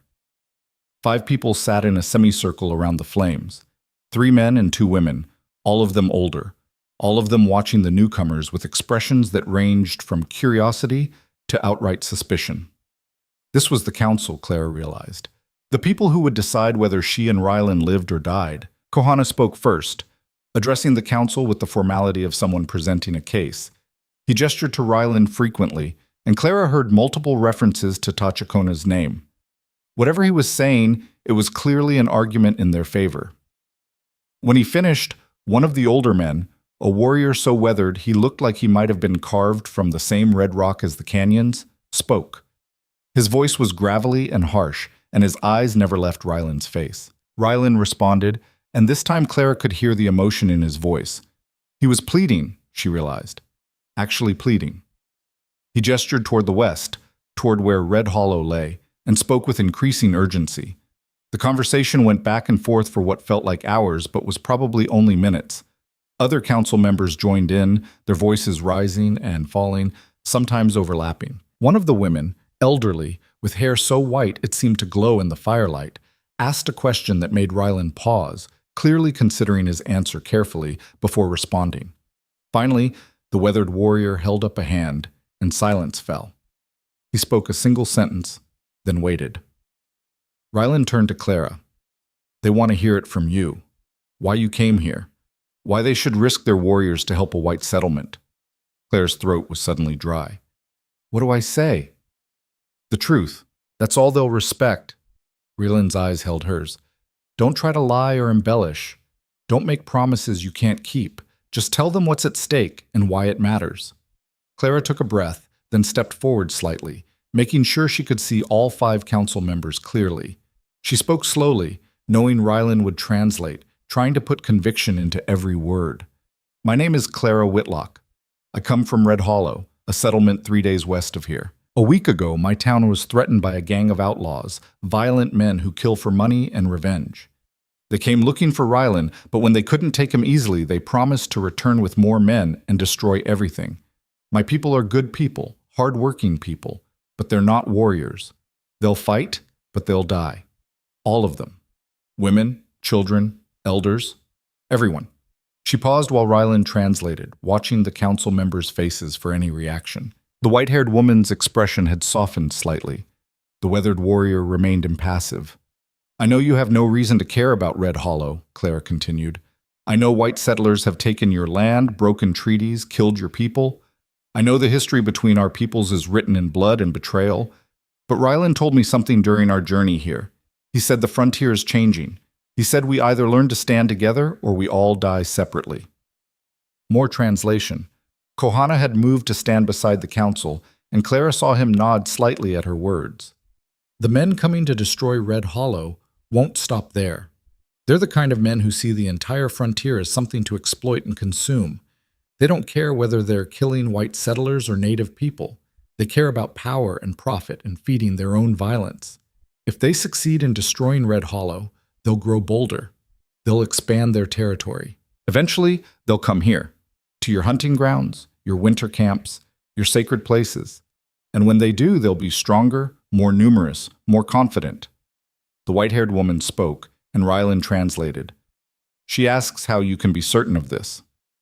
"Because I've seen men like Garrett Mason before," Clara said. "They don't have limits. They don't have loyalty beyond their own appetites. The only thing that stops them is force, unified force, from people who refuse to be victims. Red Hollow alone can't provide that force. But Red Hollow and your warriors together? That's something Garrett can't overcome. That's a message that will echo across this entire territory." She was taking a risk now, she knew, making claims about unity and cooperation that might sound naive or presumptuous to people who'd been betrayed by white promises more times than they could count. But she pushed forward anyway. "I'm not asking you to trust all white people. I'm asking you to trust Ryland, who lived among you and earned his place through blood and courage. I'm asking you to see this as an opportunity, not to save us, but to make a statement about what kind of frontier we want to build. One where strength comes from alliance rather than isolation. Where different peoples can stand together against common threats." She fell silent, her heart pounding. Ryland translated her final words, and then they waited. The council members looked at each other, some kind of silent communication passing between them. Then the weathered warrior spoke, his tone neutral, and Ryland's face went carefully blank. "What did he say?" Clara asked quietly. "He said your words are pretty, but words are cheap. He wants proof that Red Hollow is worth defending, proof that an alliance would benefit his people beyond this single fight." "What kind of proof?" Before Ryland could answer, Naseka burst into the lodge, his face flushed with anger. He spoke rapidly, gesturing wildly, clearly arguing against whatever Clara and Ryland were proposing. Other warriors had gathered outside the lodge entrance, and Clara could hear their voices rising in agreement with Naseka's position. Kohana stepped forward, placing himself between Naseka and the council, and the two men began arguing with an intensity that made Clara's hand move unconsciously toward her knife. Rylan touched her arm, a warning to stay still, to let this play out. The argument escalated until the white-haired woman raised her voice, not shouting, but with an authority that cut through the chaos like a bell through fog. Both men fell silent, though the fury in Naseka's eyes didn't diminish. She spoke at length, her tone measured and firm, and as Rylan translated in a whisper, Clara began to understand the depth of the divisions within the camp. She says that Chacona's death left them without clear leadership. Naseka believes he should lead the war band, that his strength and traditional ways make him the obvious choice. Kohana has support too, but he's younger, less proven in some eyes. The council has been delaying the decision, hoping time would make the choice clear. But now, Raylan's voice dropped, now they see this as a test. Whoever can best serve the people's interests in this crisis will earn the right to lead. So we're a political tool, Clara said. We're an opportunity.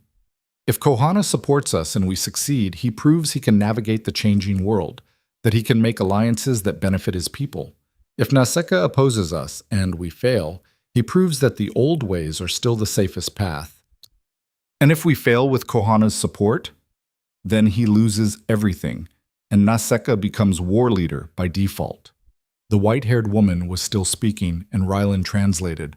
She's proposing a compromise, a challenge. If we can prove our worth in combat, demonstrate that Clara and the people of Red Hollow are true allies, then the council will send warriors to help defend the settlement. But the proof must be tangible.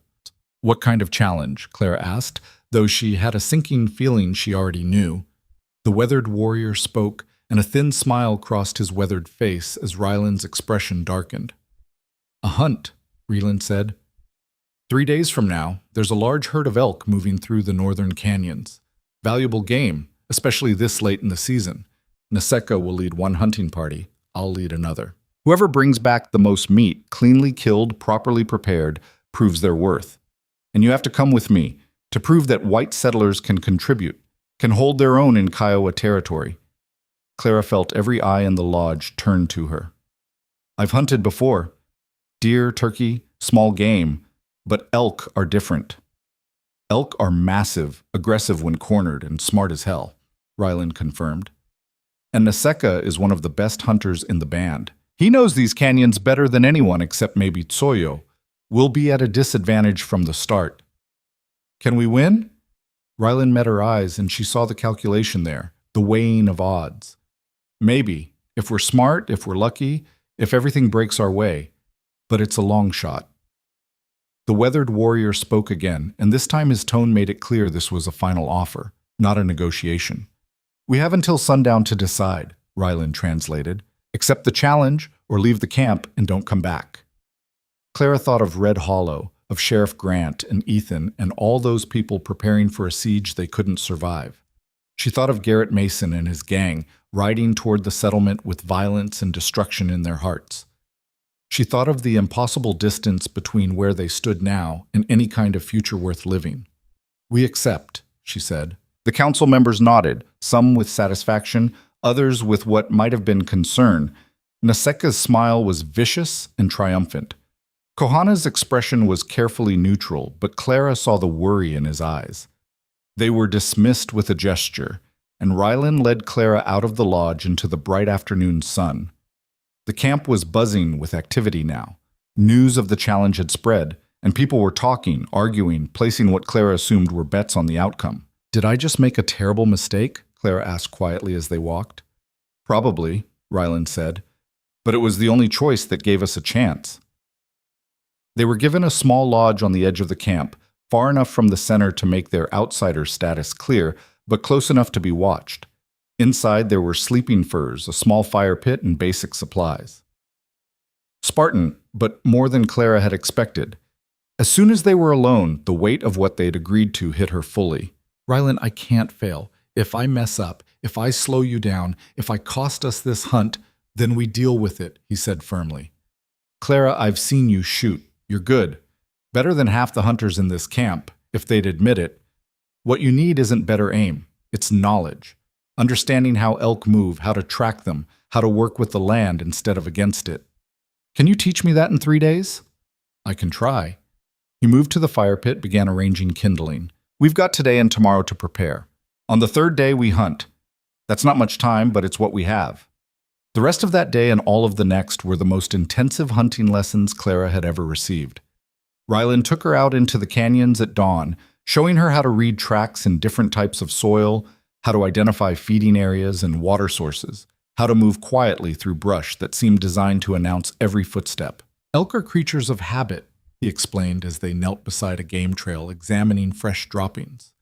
They follow the same routes, eat in the same meadows, bed down in the same groves. Learn their patterns, and you can predict where they'll be hours before they arrive.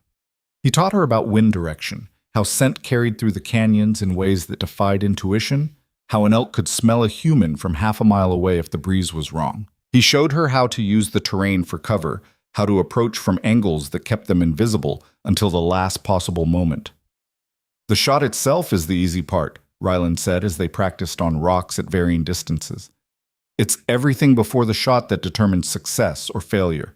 Patience, observation, respect for the animal and the land. Clara absorbed it all, her mind working to integrate this new knowledge with her existing hunting skills. She'd always been a decent shot, but hunting deer in the scrubland around Red Hollow was different from hunting elk in canyon country. The scale was different, the stakes were different, and the margin for error was razor thin. On the second evening, Kohana visited their lodge. He brought food, roasted meat and something that might have been corn cakes, and sat with them by their fire. Naseka has been scouting, he said in halting English that surprised Clara.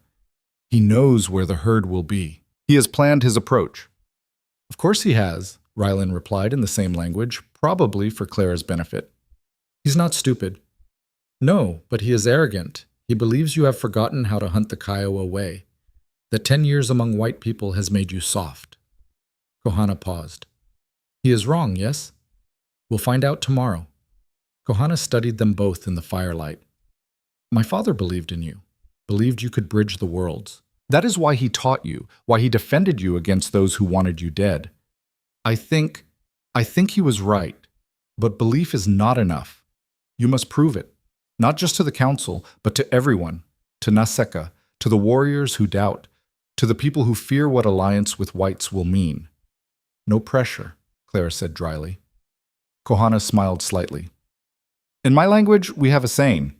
The eagle does not fear the storm. It uses the wind to fly higher. Be the eagle, not the rabbit who hides. After he left, Clara and Rylan sat in silence for a long time, watching the fire burn down to coals. What if we fail? Clara asked finally. Then Red Hollow falls, Garrett wins, and we probably die somewhere in these canyons. Rylan's voice was matter-of-fact. But we're not going to fail. How can you be so sure? He turned to look at her, and in the dim light his eyes held that same fierce determination she remembered from 10 years ago. Because I didn't survive 3 years of torture, 7 years of war, and 1,000 miles of hostile territory just to lose a hunting contest to a man who's hated me since the day we met. And because you didn't walk away from a safe marriage and a comfortable life to watch everything burn, we're both too stubborn to fail, Clara. It's not in our nature. Despite everything, she laughed. Stubborn. That's your strategic advantage. Worked so far. They settled into sleep, knowing that dawn would come too soon and bring with it a challenge that would determine not just their fates, but the fates of everyone in Red Hollow. Clara woke before sunrise to the sound of movement outside their lodge. The entire camp was stirring, people emerging to watch the hunters prepare. This wasn't just a hunt, she realized. It was a spectacle, a test of leadership and skill that the whole community wanted to witness. Naseka was already mounted when they emerged, surrounded by his chosen companions. 3 younger warriors who looked at him with the kind of devotion that came from years of successful hunts and victorious raids. Their horses were sleek and well-fed, their weapons pristine. They looked like they'd been preparing for this their entire lives. Rylan and Clara, by contrast, were alone. No companions, no retinue, just the 2 of them and their slightly worn gear. David and Goliath, Clara thought, except this time David might not have a sling. The weathered warrior from the council, whose name Clara had learned was Taabe, stood in the center of the camp and spoke formally, laying out the rules. Each party could take only what they could carry on their horses. No waste would be tolerated. The meat must be brought back before sunset. And most importantly, the hunt must be clean. The elk must not suffer unnecessarily. When Tabe finished, Nausicaa kicked his horse forward, his party following, and they rode north out of the camp to the cheers of his supporters. Ryland mounted his gray mare calmly, and Clara climbed onto Dusty. They rode east toward a different section of the canyon system, and Clara could feel dozens of eyes tracking their departure. The pressure was immense. Once they were clear of the camp, Ryland pushed the pace until they were deep in the maze of red rock passages. The sun was just beginning to touch the canyon rims above them, painting the rock with stripes of gold and shadow. Nausicaa will head for the main herd, Ryland said as they rode. It's the obvious choice, more elk, better odds. But it's also where every other hunter in the territory will be thinking about going. The animals will be spooked, alert, difficult to approach. So where are we going? There's a smaller group that splits off from the main herd this time of year. Bulls, mostly, older animals that prefer isolation. Harder to find, but if we can locate them, they'll be less wary. More focused on feeding and less on watching for predators. He glanced at her.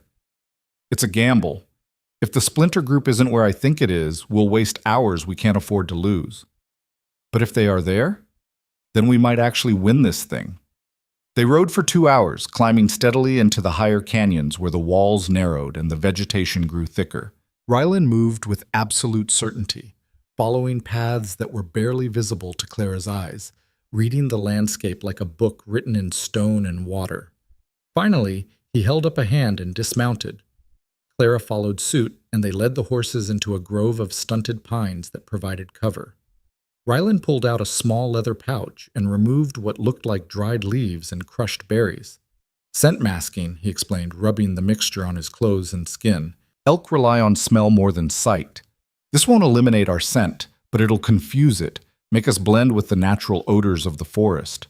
Clara did the same, and the smell was strange, earthy and sharp, like rain and pine, and something wilder she couldn't identify.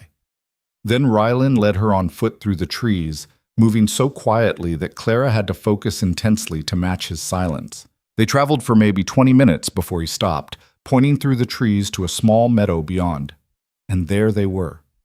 5 bull elk, massive creatures with antlers that spread like small trees from their heads. They were feeding calmly, ripping grass from the earth with powerful jaws, completely unaware of the humans watching from the tree line. Ryland's hand signals were clear. Circle around, use the wind, get within range. Clara nodded, her heart beginning to race with Hunter's adrenaline. They separated, moving in opposite directions to flank the meadow.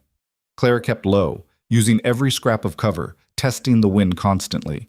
The bulls continued feeding, occasionally raising their heads to scan for danger, but seeing nothing that alarmed them. It took 15 minutes to get into position. Clara settled behind a fallen log maybe 60 yards from the nearest bull, a huge animal with scarred flanks and antlers that had clearly seen many seasons. She could see Ryland across the meadow, similarly positioned. He caught her eye and tapped his chest, then pointed to the bull nearest him. She understood. He'd take that shot. She should choose her own target and wait for his signal. Clara selected a slightly smaller bull on her side of the meadow. Still massive, still a significant contribution to their tally, but young enough that the shot should be cleaner. She sighted along her rifle, adjusting for the distance, accounting for the slight breeze. Ryland raised his hand. 3 fingers. 2. 1. 2 shots rang out simultaneously, the sound echoing off the canyon walls like thunder. Clara's bull staggered, took 2 steps, and collapsed. Ryland's went down instantly. The other 3 bulls panicked, crashing through the underbrush in their desperate flight. "Stay down!" Ryland called as the bulls stampeded past Clara's position, close enough that she could feel the ground shake. When the chaos cleared, they had 2 bulls down. Clean kills, both of them. The animals had died quickly, without unnecessary suffering. Clara felt the familiar mixture of triumph and sorrow that came with hunting. The taking of life was never something to celebrate lightly, but it was done with respect and purpose. "Good shot," Ryland said as he approached, and the pride in his voice warmed something in Clara's chest. "Yours too." They set to work immediately. Dressing an elk was brutal, exhausting labor, and doing it twice in the time they had would push them to their limits. But they'd both dressed large game before, and they worked with practiced efficiency, opening the body cavity, removing the organs, sectioning the meat into manageable portions. The sun climbed higher as they worked, and the heat in the canyon became oppressive. Blood covered their hands and clothes, flies swarmed. Clara's muscles screamed with effort. But they didn't stop. By early afternoon, they had both animals fully processed, the meat wrapped in hide and loaded onto the horses. It was more weight than the animals should carry comfortably, but it was manageable for the journey back. "We've got maybe 4 hours of good light left," Ryland said, checking the sun's position. "Plenty of time to get back to camp. Question is whether Naseka has already returned." They made the return journey as quickly as the loaded horses would allow, and as they approached the camp, Clara could see a crowd gathered in the central area. Her heart sank. Naseka must have beaten them back. But as they rode closer, she realized the crowd wasn't celebrating.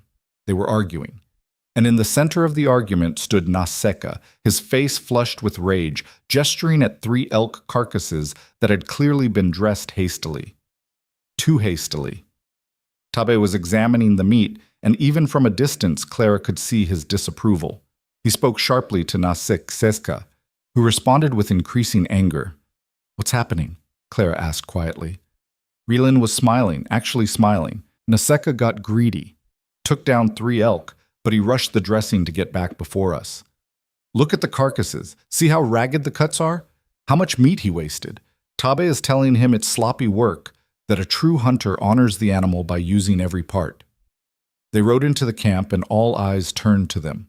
Ryland dismounted and calmly began unloading their kill, laying out the perfectly dressed sections of meat for inspection. Clara followed his lead, her hands still steady despite her exhaustion. Tabe approached, his weathered face unreadable. He examined their work carefully, running his hands over the cuts, checking for waste, looking for any sign of rushed or careless butchering. The silence stretched so long that Clara thought she might scream from the tension. Finally, Tabe spoke. The words were short, declarative, final. Kohana, who'd been watching from the edge of the crowd, grinned broadly. "He says your work honors the elk and honors the traditions of the hunt. He says this is how warriors provide for their people." Naseka's face went from red to purple. He started shouting, gesturing at his 3 elk versus their 2, arguing that quantity should matter more than quality. The white-haired woman from the council stepped forward and spoke, her voice cutting through Naseka's protests like a knife through silk. When she finished, the gathered crowd murmured in agreement. "What did she say?" Clara asked Ryland. "She said that a hunter who wastes meat disrespects not just the animal, but the people who depend on him. She said that 2 elk, properly honored and fully utilized, provide more value than 3 elk carelessly butchered. She said the challenge is 1. The implications crashed over Clara like a wave. They'd won. Against all odds, against a hunter with years more experience, against the expectations of nearly everyone in the camp, they'd won. Naseka's supporters looked stunned. Kohana's grew louder in their celebration. And through it all, the council members watched with expressions that suggested they'd learned something important about the future of their people.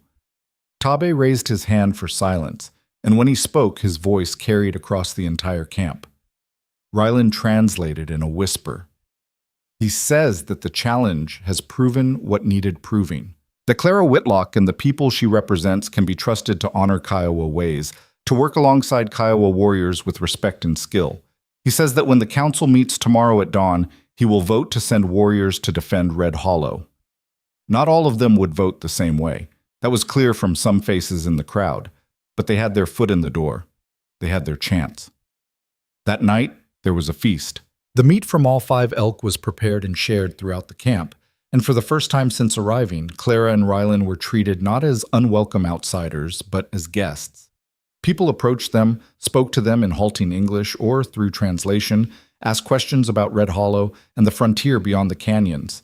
The white-haired woman, whose name was Pia, sat with them for a while, asking Clara about her life, her family, her skills. Clara answered honestly, talking about her father's death, about the struggle to maintain her independence in a settlement that expected women to marry and defer to male authority, about the choice she'd made to walk away from safety in pursuit of something true.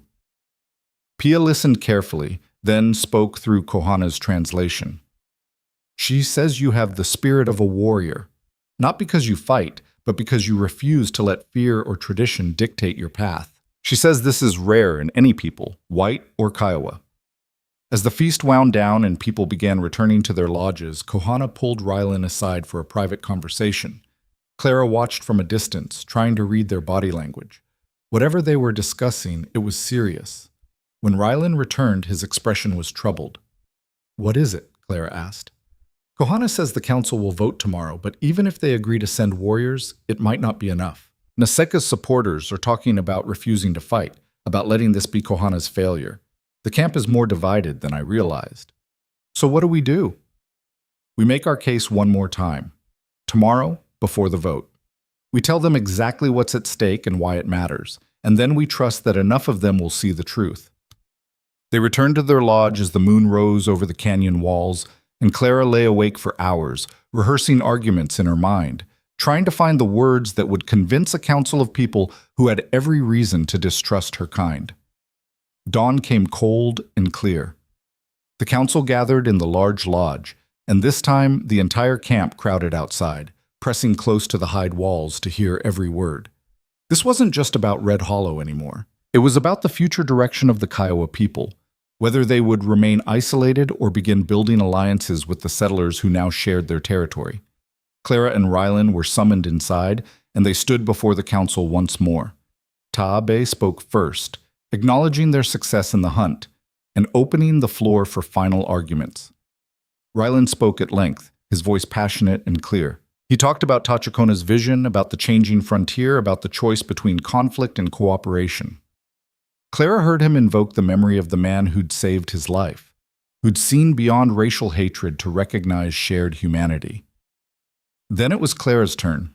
She'd thought about what to say all night, had crafted and discarded a dozen speeches. But standing there, with the weight of so many lives depending on her words, she abandoned all the careful rhetoric and spoke from the gut. "I can't promise you that all white settlers will honor any alliance we build. I can't promise that the government will keep its treaties or that your land will remain safe. I can't even promise that helping Red Hollow will directly benefit you in ways you can measure and count." She looked each council member in the eye. "But I can promise that if you help us, you'll have allies who remember, who understand that we survived because of your courage, who will stand with you when your turn comes to face threats that can't be defeated alone. And I can promise that my children and their children will grow up knowing that the Kiowa people are not enemies to be feared, but allies to be honored."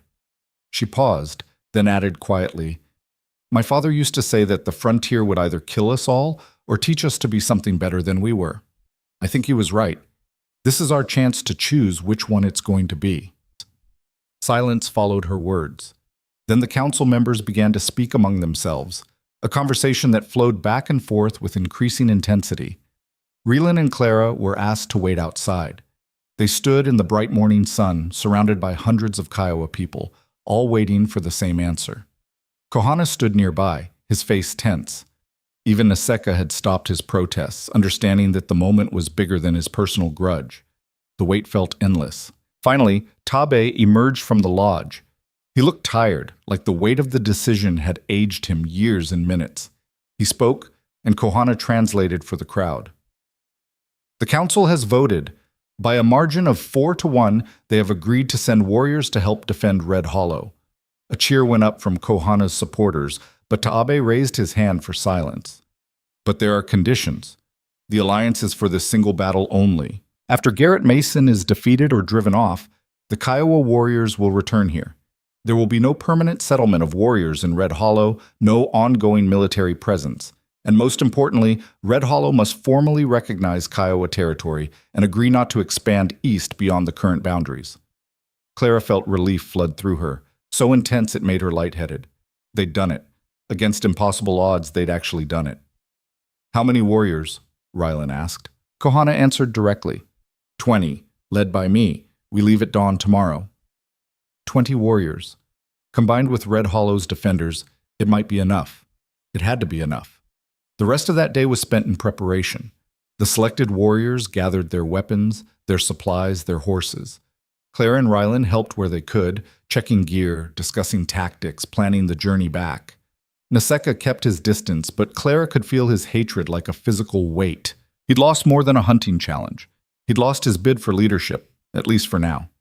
Men like that didn't forget, didn't forgive. As the sun set on their last night in the camp, Pia approached Clara one final time. She pressed something into Clara's hand, a small pouch on a leather cord. Medicine bag, Kohana translated, for protection. She says you will need it. Clara wanted to ask what the old woman meant, wanted to know if she'd seen something in whatever visions or knowledge guided her, but Pia simply smiled, patted Clara's cheek like she was a child, and walked away. That night, Clara and Rylan lay side by side in their lodge, not touching but close enough to feel each other's warmth. "We're really doing this," Clara said quietly, riding back to Red Hollow with a war party of Kiowa warriors to fight outlaws who won't expect this kind of resistance. Seems that way. Think it'll work? I think we're about to find out. Rylan turned his head to look at her. Clara, whatever happens when we get back, whether we win or lose, whether we survive or don't, I need you to know something. What? These last few days with you have been worth everything. Every year I spent as a prisoner, every battle I fought, every mile I traveled, all of it, because it brought me here, to this moment, fighting beside you for something that matters. Clara's throat was tight. Don't talk like you're saying goodbye. I'm not. I'm saying the opposite. I'm saying that no matter what comes next, we face it together, like we should have 10 years ago. She reached out and found his hand in the darkness, and they fell asleep that way, fingers intertwined, two people who'd survived everything the frontier could throw at them and were somehow still standing. Dawn brought movement and noise as the war party assembled. 20 warriors on horseback, painted and armed, fierce and ready. Kohana led them, with Rylan and Clara riding alongside. They made an impressive sight, enough to give even Garrett Mason pause, if he had any sense. The camp gathered to watch them leave, and this time the faces were different. Respect where there'd been suspicion. Hope where there'd been doubt. Even some of Naseka's supporters looked grudgingly impressed. As they rode out of the canyon system, heading west toward Red Hollow and the confrontation that waited there, Clara felt the medicine bag against her chest and thought about everything that had led to this moment. The wedding that never happened. The outlaws who'd threatened her home. The impossible journey into Kiowa territory. The hunt that shouldn't have been won. All of it had brought them here. To this war party riding toward a battle that would determine not just the fate of Red Hollow, but the possibility of a different kind of future on the frontier. The sun climbed higher as they rode, and Clara urged Dusty forward, keeping pace with warriors who'd been riding before they could walk. Beside her, Rylan sat his horse like he'd never left, like the last 10 years had been preparation for exactly this moment. They had 3 days to reach Red Hollow. 3 days before Garrett returned with his reinforcements. 3 days to prepare for a battle that would echo across the territory for years to come. The desert stretched before them, vast and unforgiving and beautiful in its harshness. And somewhere ahead, in a small settlement on the edge of the frontier, people were waiting, hoping, preparing to make their stand. Clara touched the rifle at her saddle and the medicine bag at her throat, and rode toward whatever destiny waited in the dust and blood ahead. They saw the smoke on the afternoon of the second day. It rose in a thin black column against the pale sky, maybe 10 miles to the southwest, too far to be Red Hollow, but close enough to send ice through Clara's veins. Rylan saw it at the same moment, and his hand went up, signaling the war party to halt. Kohana rode forward, his eyes fixed on the distant smoke. He spoke to Rylan in rapid Kiowa, and Clara watched her companion's face go tight with concern. "What is it?" she asked. "Could be a lot of things. Campfire, brush fire, signal smoke." Rylan paused. "Or it could be Garrett, burning out a homestead to send a message. We need to check. That'll cost us time we don't have." Clara looked at the smoke, then at Rylan. "If it's Garrett, if people are dying while we ride past because we're in a hurry, how do we live with that?" Rylan held her gaze for a long moment, then turned to Kohana and spoke. The young war leader nodded grimly and gave orders to his warriors. The party changed direction, angling southwest toward the smoke. They approached cautiously, scouts ranging ahead to watch for ambush. The smell hit them first, burning wood, but underneath it something worse. Something organic and terrible that Clara's mind didn't want to identify, but her body recognized instinctively. The homestead appeared through the scrub like a wound in the landscape. What had once been a small ranch, house, barn, corral, was now mostly ash and charred timber. Smoke still rose from the ruins, which meant the fire was recent, very recent. Bodies lay in the yard. Clara felt bile rise in her throat. There were 4 of them, a man, a woman, and 2 children. They'd been shot, their bodies left where they fell, no dignity in death, no attempt to even cover them. Garrett's calling card. Ryland dismounted and moved toward the bodies, his face a mask of controlled fury. Clara followed, forcing herself to look, to bear witness to what these people had suffered. The Johnsons, Ryland said quietly, Thomas and Mary. Their kids, Samuel and Anna. He knelt beside the man's body. Thomas was on that survey expedition with me 10 years ago, one of the few who made it back alive after the Kiowa attack. He settled here, built this place from nothing. How long ago? Clara asked, her voice barely a whisper. Ryland touched the man's hand, checking for warmth, for rigor mortis. Hours. Maybe 3, 4 at most. The fire's still hot in places. He stood, scanning the horizon. Garrett did this. Had to be him. This is what he does when he wants to make a point.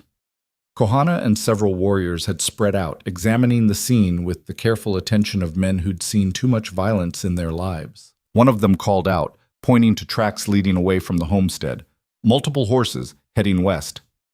Toward Red Hollow, Ryland confirmed.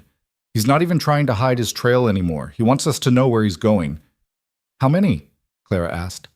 Kohana studied the tracks, then held up both hands, fingers spread. 10, maybe more. 10 men, plus however many Garrett had started with. The gang was growing, probably picking up other outlaws and mercenaries along the way. Men who heard there was violence and profit to be had, and came running like wolves to blood. We can't leave them like this, Clara said, looking at the bodies. Ryland's jaw clenched. We don't have time to dig graves. Every minute we delay is a minute Garrett gets closer to Red Hollow. Then we make time. Clara's voice was steel. These people deserve better than to die like animals and be left for the scavengers. We bury them, we say words over them, and then we ride like hell. But we don't leave them. For a moment she thought Ryland would argue. Then he nodded and turned to Kohana, explaining the situation. The young war leader's expression was unreadable, but after a moment he gave orders, and his warriors dismounted. The Kiowa had no obligation to help bury white settlers. Their presence here was already a massive extension of trust and alliance. But they worked alongside Clara and Ryland anyway, digging graves in the hard earth with whatever tools they could salvage from the ruins, wrapping the bodies in what fabric remained unburned. It took 2 hours they couldn't afford to lose.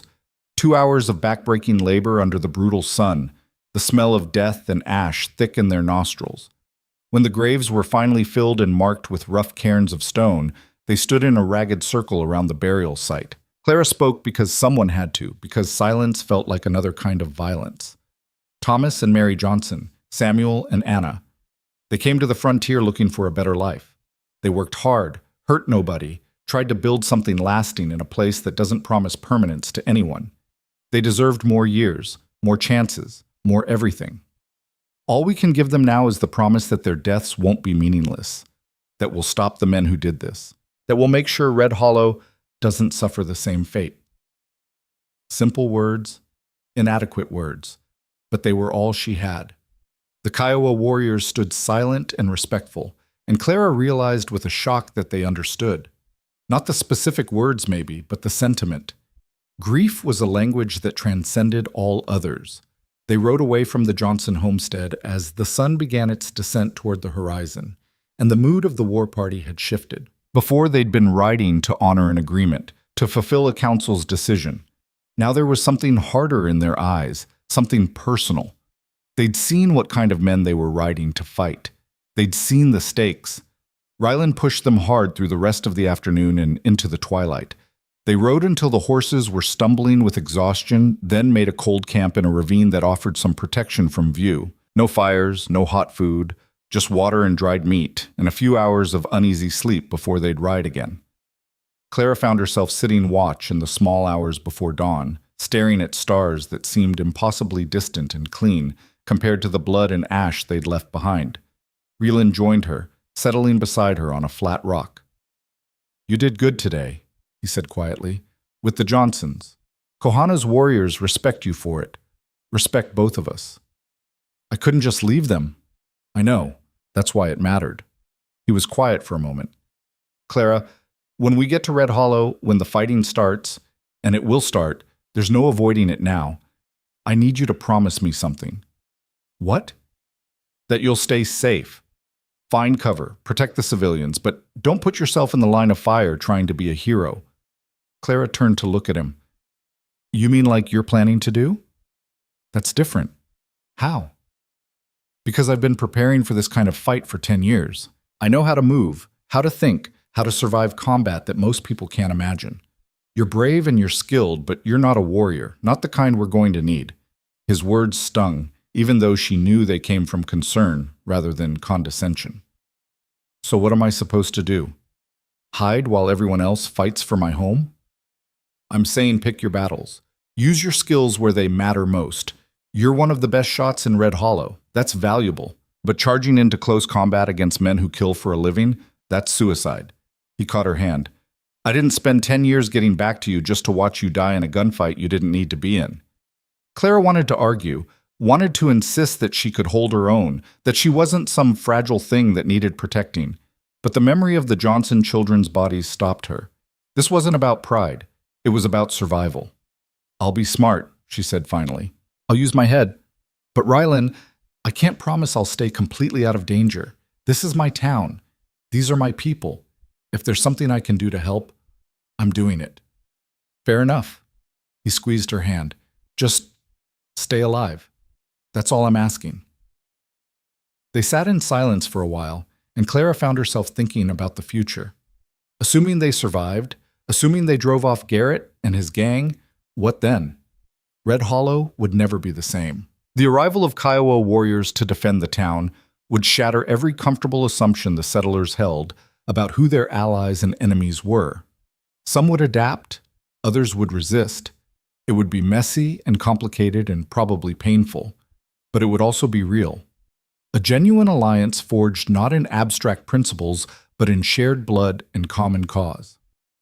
That was worth fighting for. Dawn came too fast. They rode out before full light, pushing the horses to their limits. The landscape became more familiar as they approached Red Hollow's territory.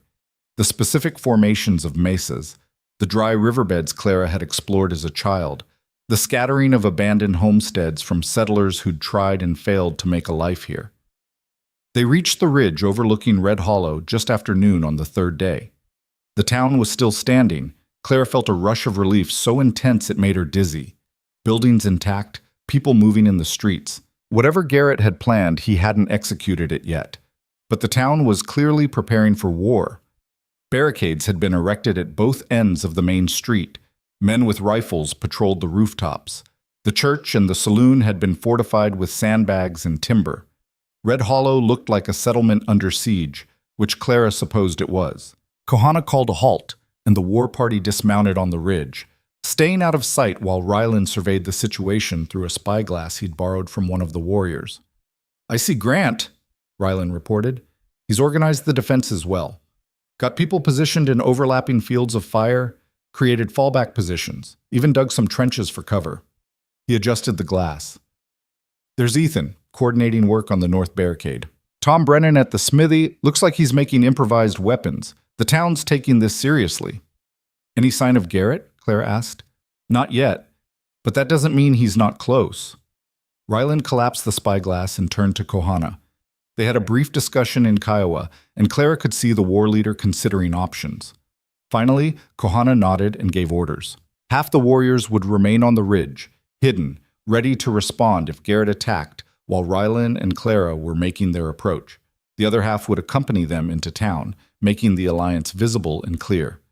This is going to be a shock for them, Clara said as they prepared to ride down. That's an understatement, Rylan replied. Some of those people have spent their entire lives being taught to fear and hate Kiowa warriors. Seeing them ride in as allies is going to break a lot of minds. Then we'd better break them gently. They rode down from the ridge in broad daylight, making no attempt at stealth. Clara wanted everyone in Red Hollow to see them coming, to have time to process what they were seeing before panic could set in. The reaction was immediate and dramatic. Someone on the north barricade saw them first and shouted an alarm. Within seconds, every gun in town was trained on the approaching party. Clara could see the confusion on people's faces. Rylan and Clara out front, clearly alive and unharmed, but accompanied by 10 mounted Kiowa warriors who looked every inch the fierce fighters their reputation promised. Sheriff Grant appeared at the barricade, his rifle raised but his finger off the trigger. His face was a mixture of relief and disbelief. "Hold your fires," he bellowed to the town. "Everyone hold fire!" They rode up to the barricade and stopped. The silence was absolute, broken only by the sound of horses breathing and the faint whistle of wind through the empty street. "Sheriff," Ryland said calmly, as if he were reporting back from a routine patrol instead of arriving with a war party. "We're back, and we brought help." Grant stared at them, at Kohana and his warriors, at Clara sitting straight-backed on Dusty like she'd just done something perfectly ordinary. "Help," he repeated, his voice flat with shock. "You brought Kiowa warriors to Red Hollow." "Yes, sir. 20 of them total, 10 more on the ridge providing overwatch. They've agreed to help us defend the town against Garrett Mason's gang." Ryland gestured to Kohana. "This is Kohana, war leader of his band. He speaks some English. He's here because we convinced his people that our fight is their fight." Ethan had appeared beside Grant, and the look on his face was pure disbelief edging into fury. "You're asking us to trust hostiles? To let them into our town? Give them access to our defenses, our people?" "I'm not asking," Clara said, her voice carrying across the silent street. "I'm telling you that these warriors are the reason Red Hollow has a chance to survive what's coming. Without them, Garrett will overwhelm us. He's got at least 15 men, possibly more, all experienced killers. We've got farmers and shopkeepers and a handful of men who know how to handle a gun." "Do the math, Ethan." "She's right," Sheriff Grant said heavily. He hadn't lowered his rifle, but Clara could see him working through the implications. "Garrett hit the Johnson place yesterday, killed the whole family, burned them out. If he's willing to do that to isolated homesteads, he won't hesitate to do worse here." The news rippled through the gathered townspeople, and Clara saw fear replace suspicion on many faces. The Johnsons had been known, had been liked. Their deaths made the threat real in a way that abstract warnings never could. "How do we know they won't turn on us?" someone called from the crowd. "How do we know this isn't a trick?" Kohana, who'd been sitting silent on his horse, spoke for the first time. His English was halting but clear. "My father died. Ryland lived among us, honored our ways, saved my life when I was young. His enemy threatens our hunting grounds, will come for our people next. We fight together or die separate. Simple." The logic was brutal and undeniable. Grant slowly lowered his rifle, and the rest of the town followed his lead. "All right," the sheriff said. "All right. Voss, Miss Whitlock, you've got some explaining to do, and we need to integrate these warriors into our defenses before Garrett shows up." He looked at Kohana. "You and your men are welcome in Red Hollow, for now. We'll work out the details as we go." The barricade was pulled aside and they rode into town. People lined the street, staring at the Kiowa warriors with expressions ranging from awe to terror to cautious curiosity. Children peeked from behind their mothers' skirts. Men fingered their weapons nervously. But no one raised a gun. No one shouted threats. It was a start. They gathered in the church, the largest building in town, for an emergency meeting. Sheriff Grant, his deputies, the town council, key defenders, and anyone else who wanted to have a say in Red Hollow's fate. Kohana and several of his senior warriors came too, forming a presence that was impossible to ignore. Clara and Ryland stood at the front and laid out everything. The journey to the Kiowa camp, the council's decision, the terms of the alliance, the Johnson massacre, and most importantly, what they knew about Garrett's movements and intentions. "He's not just coming for revenge anymore," Ryland said. "He's building an army. Men who see Red Hollow as easy pickings, a town ripe for looting. They'll hit us hard, try to break our defenses quickly, then take whatever they want and burn the rest." "When?"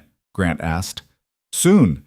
Maybe tomorrow, maybe the day after, but soon. He knows we've had time to prepare, and he'll want to strike before we can get any more reinforcements." Tom Brennan, the blacksmith, spoke up. "What's the plan then? How do we use these warriors without everyone shooting each other by accident?"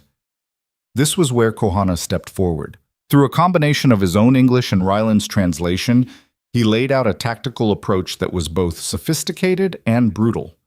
The Kiowa warriors would position themselves on the roofs and in the upper floors of buildings, using their superior marksmanship to pick off attackers from range. They'd also serve as a mobile reserve, able to move quickly to wherever the defenses were weakest. "We do not fight your way," Kohana said. "We fight ours. Fast, hard, precise. You hold the barricades, we hunt the hunters." It was a good plan, Clara realized. It played to everyone's strengths and minimized the chances of friendly fire incidents.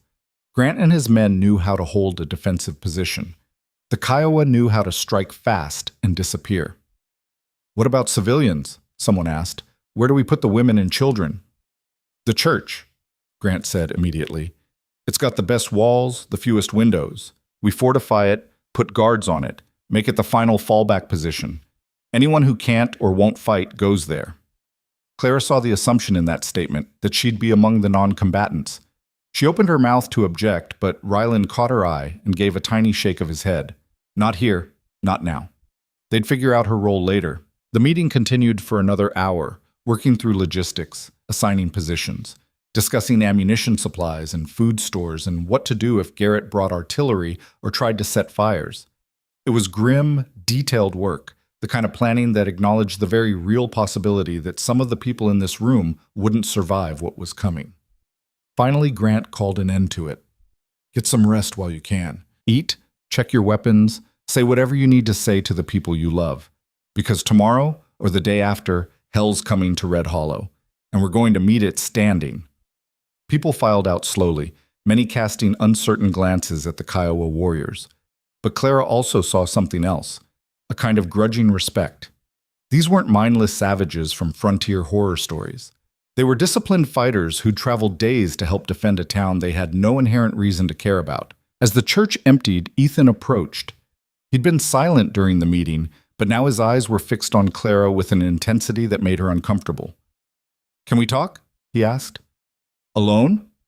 Clara glanced at Ryland, who nodded and moved away to give them privacy. They stepped outside into the late afternoon sun, and Ethan led her to the small cemetery behind the church where his family was buried. "I've been thinking," he said, not looking at her, "about everything that's happened. About the wedding, about you leaving, about all of it. Ethan, let me finish." He turned to face her. "I was angry. Hell, I'm still angry. You humiliated me in front of the whole town, chose a dead man over a living one, threw away everything we could have had together. But I've had time to think about it, and I realized something. You never really chose me at all, did you? You were just going through the motions, doing what was expected, trying to build a life that made sense even if it didn't make you happy." Clara's throat was tight. "You're a good man, Ethan. You deserved someone who could love you the way you deserved to be loved." "Yeah, I did. Still do, actually." He managed a small, sad smile. "But that person wasn't you. Probably never was. I just didn't want to see it because I'd convinced myself that we made sense on paper, and that should be enough." "I'm sorry. I know. And weirdly, I'm not even mad about it anymore. Hard to stay mad when we're about to possibly die fighting outlaws." He looked toward the church where Ryland was visible through a window, talking with Kohana. "He's a good man too, from what I've seen. Brave, competent, clearly loves you enough to cross hell and back. That's what you deserve, Clara. Someone who'd do that." "What about you? What do you deserve?" Ethan was quiet for a moment. "I deserve to survive this fight and find someone who looks at me the way you look at Voss. Someone who doesn't have to convince herself I'm the right choice." He held out his hand. "Truce? For the battle, at least. After that, who knows?" Clara took his hand, feeling the calluses from years of ranch work. "Truce. And Ethan, thank you. For defending the town when Garrett first came. For not turning Ryland away. For being better than you had to be. Well, don't go spreading it around. I've got a reputation as a hard-ass to maintain." But he was smiling as he said it, and some of the tension that had been between them since the wedding finally dissipated. They walked back to the church together, and Clara felt a weight lift from her shoulders. One complication resolved, at least temporarily. Now there was just the small matter of surviving an attack by murderous outlaws. That night, the town held a communal meal in the street, partly because it might be the last time they all ate together, and partly as a gesture of goodwill toward the Kiowa warriors. Food was shared: elk meat from the hunt, bread from the town's ovens, vegetables from root cellars. It wasn't fancy, but it was honest, and Clara watched as barriers began to break down in small ways. A Kiowa warrior showed one of the town's boys how to make a proper bowstring. Sarah Chen from the saloon taught one of the younger warriors a card game. Tom Brennan and Soyo, the gray-haired warrior who'd first found them in the canyons, discovered a shared interest in metalwork and spent 20 minutes discussing techniques through gesture and broken translations. It was fragile, this détente. It could shatter with a single misunderstanding or moment of fear. But it was real, and it was more than Clara had dared hope for. Rylan found her as the meal was winding down. "Walk with me?" They left the gathering and headed toward the edge of town, where the desert stretched away into darkness. The stars were beginning to emerge, and the air was cooling rapidly. "Tomorrow," Rylan said, "or the day after. It's really happening." "I know." "Are you scared?" Clara considered the question honestly. "Terrified. But also, ready? I don't know. Is that strange?" "No, it's normal. The waiting is always worse than the action." He stopped walking and turned to face her. "Clara, I need to tell you something, in case I don't get another chance." "Don't talk like that. Just listen, please." He took her hands. 10 years ago when I left, I was a different person. Young, idealistic, convinced I could make a difference in the world. The frontier beat that out of me pretty thoroughly. It showed me how brutal people can be, how quickly civilization disappears when survival is on the line, how easy it is to become the thing you fear. Rylan. But it also showed me what matters: love, loyalty, the promises we make and whether we keep them. I've killed men, Clara. I've done things I can't take back. But I never forgot you. Never stopped believing that if I could just get back to you, if I could just see your face again, everything I'd been through would make sense. Clara felt tears threatening. "You're here. We made it. We're not done yet, and I need you to know that whatever happens tomorrow, whatever the outcome, you've been the reason I survived. The light at the end of every dark tunnel. I love you, Clara. I've loved you since we were kids, and I'll love you until the day I die." Which might be soon, so I figured I should say it out loud. She kissed him then, fierce and desperate, pouring 10 years of longing and grief and hope into that single moment. He pulled her close, and for a few precious seconds, the frontier and the outlaws and the coming battle all disappeared.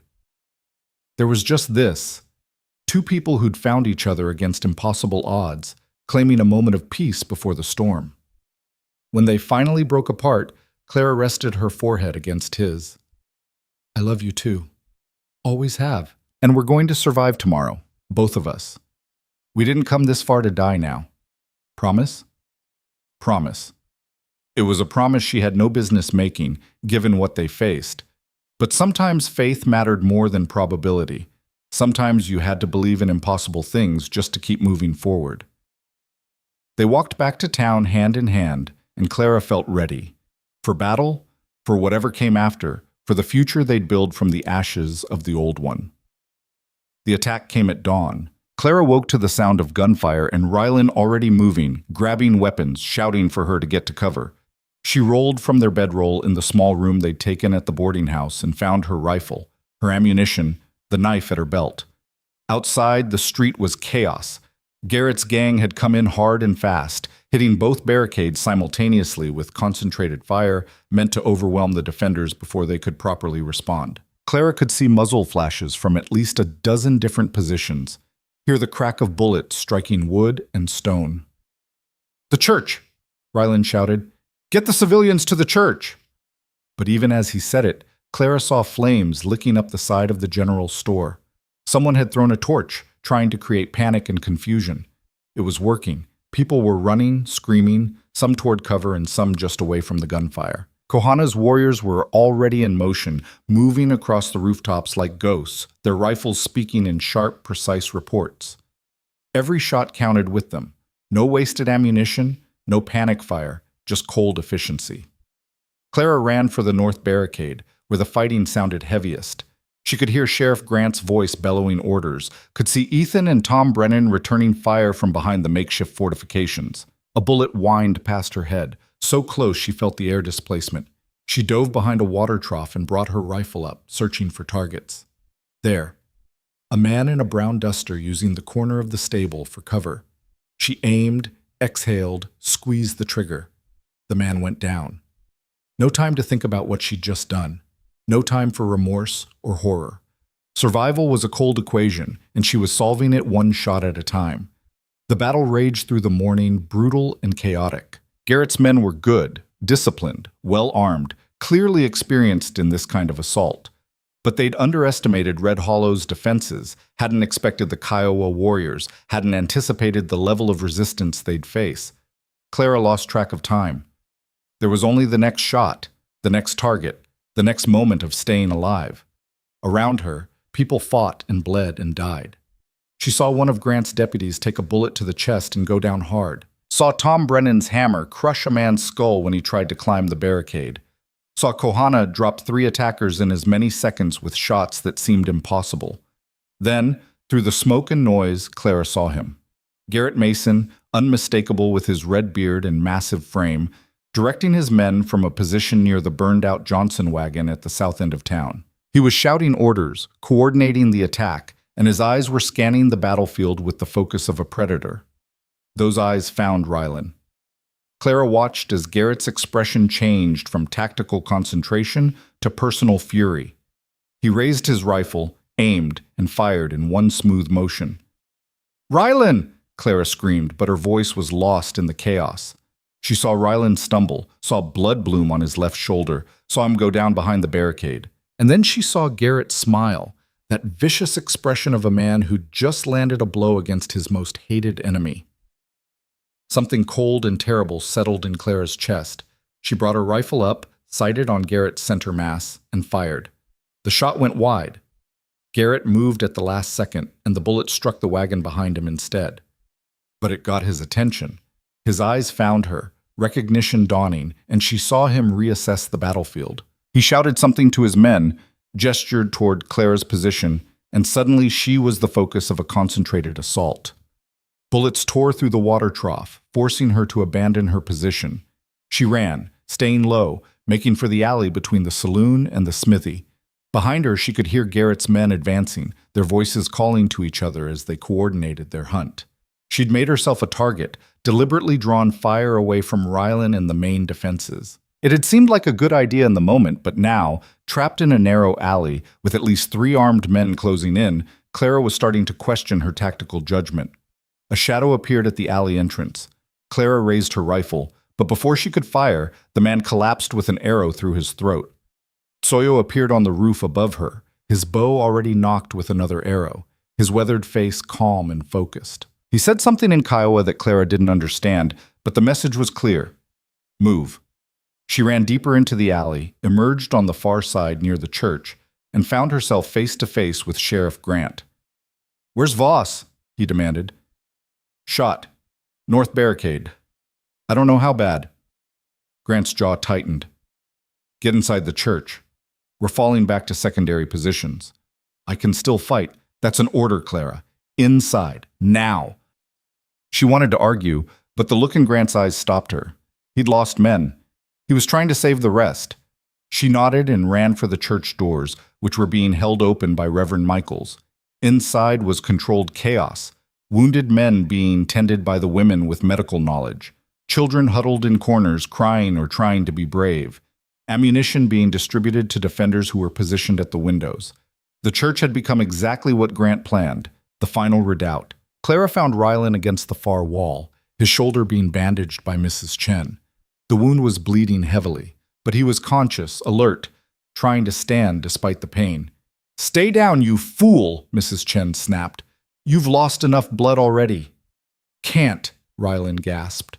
"Garrett's still out there, still coordinating his men. We cut off the head, the body dies."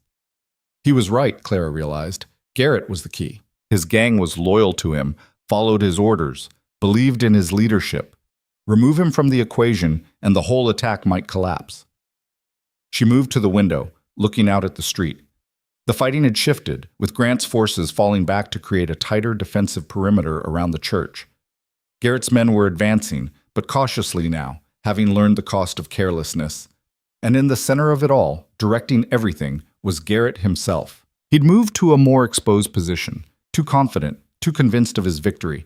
Clara could see him clearly from her window, maybe 80 yards away. A difficult shot under normal circumstances, nearly impossible in the middle of a battle, with smoke and movement, and her own adrenaline making her hands shake. But she was the best shot in Red Hollow. Everyone said so. And right now Red Hollow needed her to be exactly that. She checked her rifle, found it had 3 rounds left, enough for 3 chances. She positioned herself at the window, bracing the barrel on the sill to steady it. Took a breath. Let it out slowly. Began to squeeze the trigger. Then Garrett moved, turning to shout at one of his men, and the shot was gone. Clara waited. Patience Rylan had taught her during the elk hunt. Observation. Respect for the moment. Garrett turned back. Clara centered the sights on his chest. Breath in, breath out. A massive explosion rocked the church. The world went white and deaf and sideways all at once. Clara found herself on the floor, ears ringing, vision blurred, tasting blood and dust. The window she'd been shooting from was gone, replaced by a ragged hole in the church wall. Screams cut through the ringing in her ears. Children, women, wounded men who'd taken more damage from the blast. Dynamite. Garrett had brought dynamite.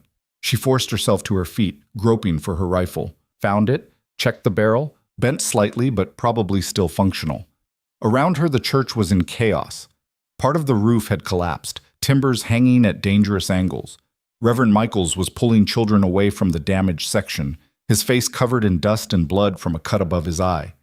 "Rylan!" Clara shouted, stumbling through the debris.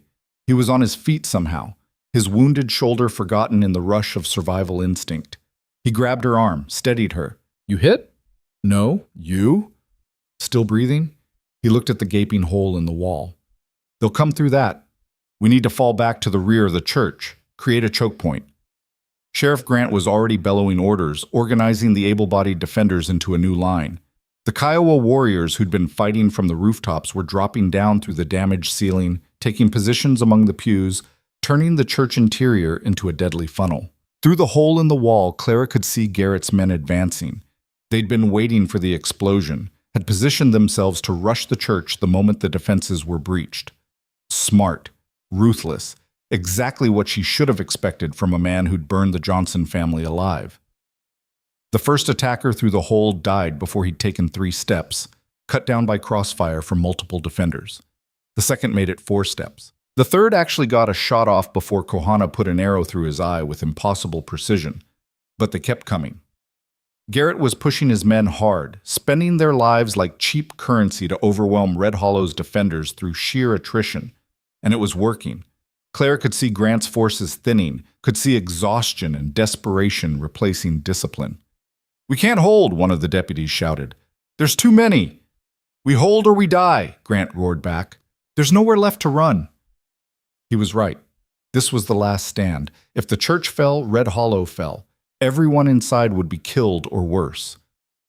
Clara thought of the Johnson children and felt cold fury settle in her gut. She took up position behind an overturned pew, sighting through the hole in the wall.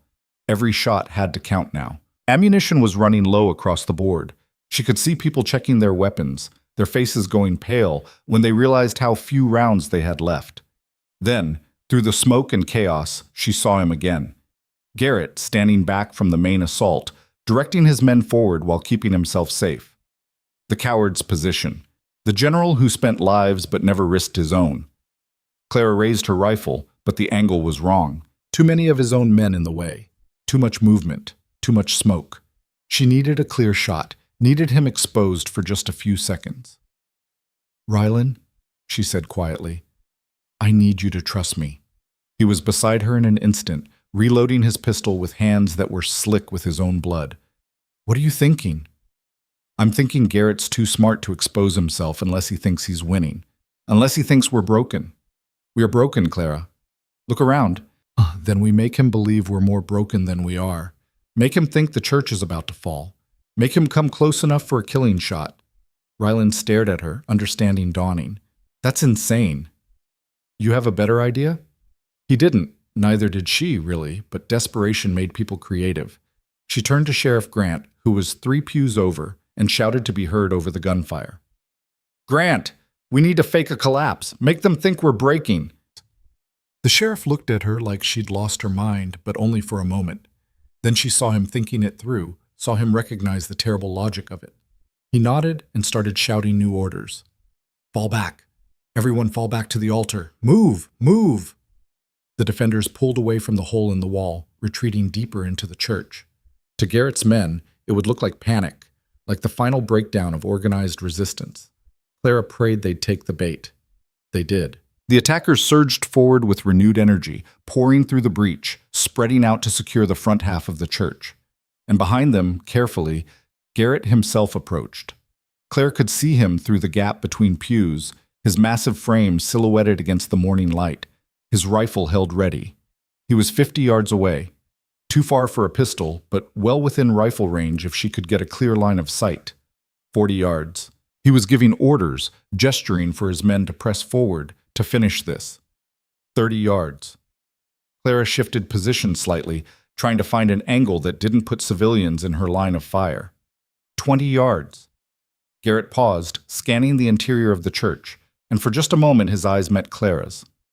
Recognition flashed across his face, followed by rage. He raised his rifle toward her. Clara fired first. The shot took him high in the chest, spinning him around. Not a killing shot. The angle had been off at the last second, but enough to put him down. He hit the floor hard, and the church went suddenly, shockingly silent. Every one of Garrett's men turned to look at their fallen leader. The psychological impact was immediate and devastating. They'd followed him because he seemed invincible, because he'd convinced them that violence and cruelty were paths to power and profit. Seeing him on the ground, bleeding, mortal, it shattered that illusion instantly. "Garrett's down," someone shouted. "Boss is down!" The nearest of Garrett's men reached for their leader, trying to drag him to safety, but Kohana's warriors opened up from their hidden positions, and the street outside the church became a killing ground. The attackers who'd made it inside found themselves trapped between defenders at the altar and Kiowa warriors cutting off their retreat. The fight went out of them all at once. Weapons hit the floor, hands went up. The survivors were surrendering, choosing prison over death, now that their leader couldn't promise them immunity from consequences. But Garrett wasn't done. Even wounded, even bleeding from a chest wound that should have killed him, he was crawling toward the hole in the wall, trying to escape. Clara saw him moving and felt something cold and final settle in her chest. She stood, rifle in hand, and walked toward him. Ryland called her name, but she didn't stop. Couldn't stop. This man had killed the Johnsons, had threatened her home, had forced her to become something harder and colder than she'd ever wanted to be. Garrett made it to the wall before collapsing, his strength finally giving out. He rolled onto his back, breathing in short, painful gasps, blood spreading across his shirt. His eyes found Clara as she approached, and he managed a pained laugh. "Well," he rasped, "didn't expect a woman to be the one." Clara stood over him, her rifle pointed at his head. "You should have. Women on the frontier don't have the luxury of being weak." "Go ahead then." He coughed, blood on his lips. "Finish it. Make yourself a killer. Join the club." "I already did that," Clara said quietly, "when I shot you the first time. This isn't about making me anything. This is about making sure you never hurt anyone else." She saw his hand moving, going for the pistol at his belt. Saw the desperate calculation in his eyes. If he was dying anyway, he'd take her with him. Clara squeezed the trigger. The shot echoed through the church, final and absolute. Garrett Mason went still, his eyes fixed on something only the dead could see. Clara lowered her rifle, her hands remarkably steady, and turned to find the entire church staring at her.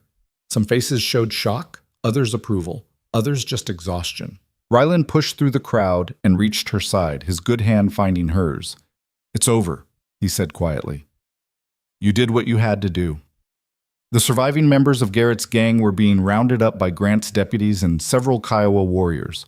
Without their leader, they were just scared men facing justice for crimes they'd thought would never catch up to them. They'd be tried, probably hanged, and the frontier would be marginally safer for their absence. Outside, Red Hollow was a mess. Buildings burned or damaged, bodies in the street, blood and spent brass everywhere. But it was still standing. The people had survived. Against impossible odds, through alliance and courage and desperate determination, they'd won. The next hours blurred together, treating the wounded, counting the dead, putting out fires, beginning the overwhelming work of cleanup and repair. Clara moved through it in a daze, helping where she could, offering water to defenders, holding the hands of men who wouldn't see another sunset. They'd lost 8 people, 8 lives that couldn't be replaced, 8 families torn apart. Tom Brennan had taken a bullet to the leg and would walk with a limp for the rest of his life. One of Grant's deputies had lost an eye. Countless others bore injuries that would scar and ache and remind them of this day forever. But they'd survived. Against a force that should have overwhelmed them, they'd held. By late afternoon, Clara found herself sitting on the church steps, too exhausted to move. Ryland settled beside her, his shoulder properly bandaged now, his face gray with blood loss, but his eyes clear. "How are you holding up?" he asked. "I killed a man today," Clara said. Stood over him and put a bullet in his head. "I should feel something about that. Guilt, horror, remorse, something." "And you don't?" "I feel empty, like I used up all my emotions in the moment, and now there's nothing left." She looked at her hands, still stained with powder residue and blood. "Does that make me a monster?" "No." Ryland's voice was firm. "It makes you someone who did what was necessary to protect the people you love. The guilt will come later, probably, in quiet moments when you're alone. But Clara, you need to hear this. What you did was right. Garrett would have killed everyone in that church if you hadn't stopped him. You saved lives, maybe including mine. I shot him because I was angry," Clara admitted, "because I wanted him dead for what he'd done. That's not noble. That's just revenge." Sometimes revenge and justice are the same thing. Sometimes the frontier doesn't give us clean choices, only hard ones. He took her hand. "You'll carry this. We both will. But we'll carry it together, and that makes it bearable." Sheriff Grant approached, looking like he'd aged 10 years in a single day. "Miss Whitlock, Voss, we need to talk about our Kiowa friends." Clara's heart sank. She'd been so focused on the immediate aftermath that she hadn't thought about what came next. The alliance had been forged for a single battle. Now that battle was won. What happened to the fragile bonds they'd built? "Some folks are grateful," Grant said carefully. "Saw those warriors fighting and dying to defend our town, and it changed how they think. But others are scared. Can't get past a lifetime of fear and prejudice just because we fought together once. They're talking about asking the warriors to leave. Now, before any more trouble starts." "That's insane," Ryland said. "Those warriors are the only reason Red Hollow is still standing. I know that, you know that, but fear doesn't listen to logic." Grant looked toward the center of town, where Kohana and his warriors were helping clear rubble. "I can hold them off for now. Make it clear that anyone who threatens our allies will answer to me. But long term? I don't know, Voss. I don't know if this town is ready for what you and Miss Whitlock are proposing." "Then we make them ready," Clara said, standing despite her exhaustion. "We show them that this alliance isn't a threat, it's a foundation. We build on it, make it real and lasting." "How?" Grant asked, and the skepticism in his voice was clear. Clara thought about it, about the Johnson graves and the Kiowa camp and the impossible journey that had brought them all to this moment. An idea began to form, fragile but potentially powerful. "We make this official," she said. "Not just a temporary alliance, but a real treaty between Red Hollow and Kohana's band. We establish boundaries, trading rights, mutual defense agreements. We put it in writing, make it something both sides can point to when fear and prejudice start talking." "The territorial government would never recognize it," Grant said. "Then we do it anyway and let them catch up later. The frontier is changing, Sheriff. You said it yourself. We can resist that change and die fighting the inevitable, or we can shape it into something better than what came before." Grant studied her for a long moment, then slowly nodded. "All right, I'll support it, but you're going to have to sell it to the town council, and they're not going to make it easy." "Nothing about this has been easy," Ryland said. Why start now? The meeting with the town council was as contentious as Grant had warned. They gathered in the damaged church that evening, council members and concerned citizens crowding the remaining functional pews, while Clara and Rylan stood at the front with Kohana beside them. Arguments flew back and forth. Questions about sovereignty, about what it would mean to formally ally with a Kiowa band, about whether this would bring more trouble than it prevented. Some voices supported the idea, people who'd fought alongside the warriors, who'd seen their courage and honor firsthand. Others opposed it with the passion of people confronting their deepest fears. Through it all, Clara spoke with a conviction she hadn't known she possessed. She talked about the Johnsons, about the cost of isolation, about the choice between building bridges or watching everything burn in separate fires. She talked about her father's vision of a frontier that could be more than just a battleground, about the responsibility they all had to the children who'd grow up in whatever world they chose to create. When she finished, the church was silent. Then Ethan stood. He'd been quiet throughout the meeting, his face unreadable. Now he looked at Clara with an expression she couldn't quite interpret. "I was supposed to marry Clara Whitlock," he said, and people shifted uncomfortably. "She chose someone else, humiliated me in front of everyone. For a while I hated her for that. Hated him too." He gestured to Rylan. "But then I watched them ride out of here on an impossible mission. Watched them come back with warriors who fought and bled for people they'd never met. Watched Clara put a bullet in Garrett Mason to protect this town." He paused. "I was wrong about a lot of things. About what Clara needed. About what this town needed. About what the future should look like. I don't claim to have all the answers now, but I know that what she's proposing, formal alliance, real peace, actual cooperation, that's worth trying, worth risking. Because the alternative is just more of what we've always had. More fear, more violence, more children growing up knowing nothing but hate." He sat down, and Clara felt tears threatening for the first time since the battle. Ethan had just given the alliance, the endorsement that mattered most. A man who had every reason to oppose her, choosing instead to support what was right. Other voices joined his. Sarah Chen from the saloon, Tom Brennan despite his wounded leg, Reverend Michaels speaking about redemption and second chances. One by one, the tide turned. By the time the vote was called, it wasn't even close. The treaty would be drafted, signed, and honored. Red Hollow and Kohana's band would be formally allied, the first such agreement between a settler town and a native band in the territory's history. The implications would echo for decades. Clara knew that. This small, damaged town on the edge of the frontier had just made a choice that would ripple outward, influence other settlements, force the territorial government to recognize that the old patterns of conflict and conquest weren't inevitable. But that was a problem for tomorrow. Tonight, they celebrated survival. The feast was smaller than the one before the battle, more somber. They'd lost people, lost innocence, lost the comfortable certainty that had defined their world.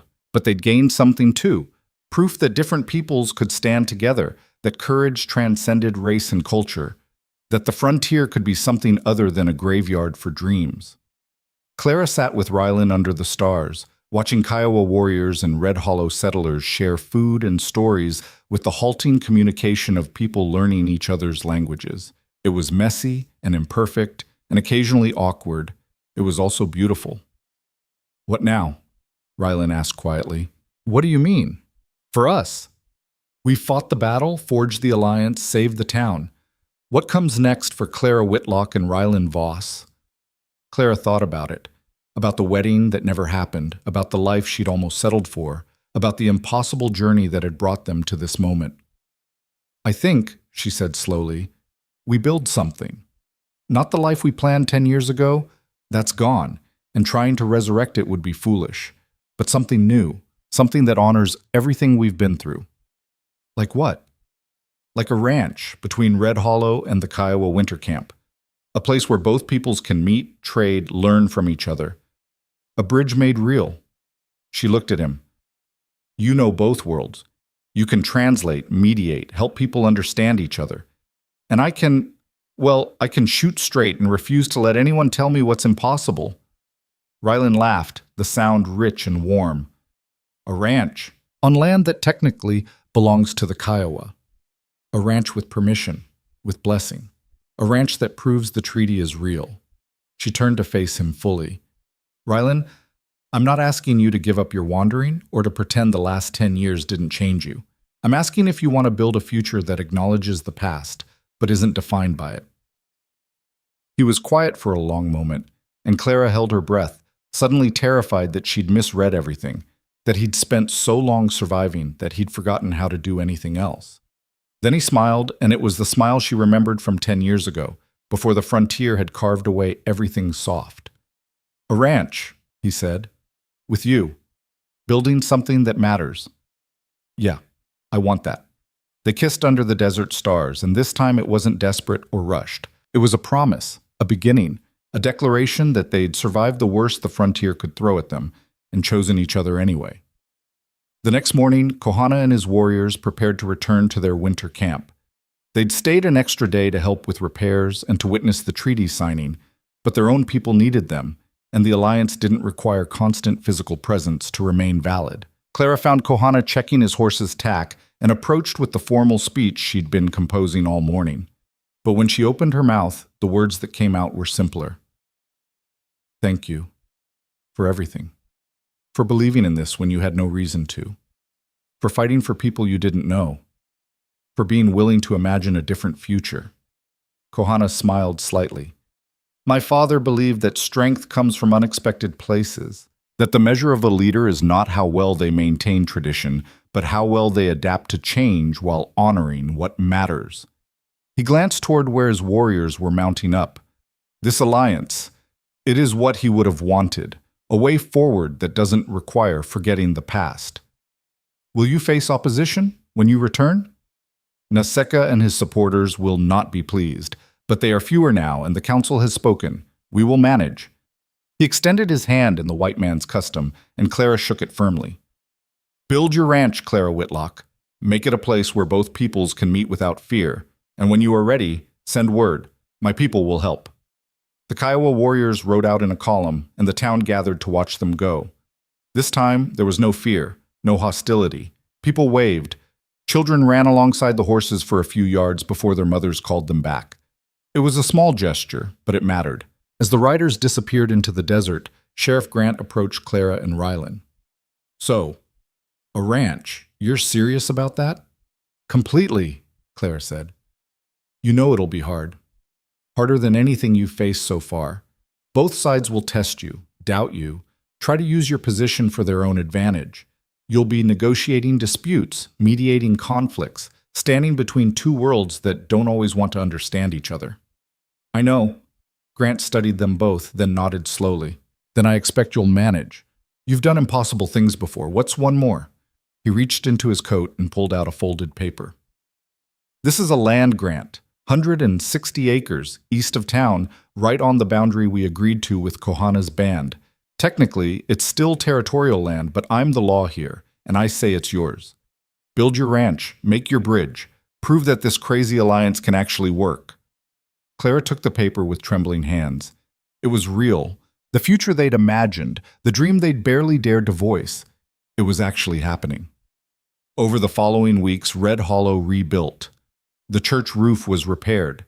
The damaged buildings were restored or torn down and reconstructed. The dead were buried with honor, their names carved into a memorial stone that would remind future generations of the price of peace. Clara and Rylan began work on their ranch. It was brutal labor. Clearing land, building structures, digging wells, establishing the infrastructure that would make the place livable. But they weren't alone. Townspeople helped, contributing materials and labor. And when Kohana sent word that Kiowa workers were coming to assist, Clara felt the alliance become something tangible, something more than words on paper. The ranch took shape slowly. A main house, simple but solid, corrals and a barn. A meeting hall designed to accommodate both settler and Kiowa cultural practices. Gardens that used techniques from both peoples.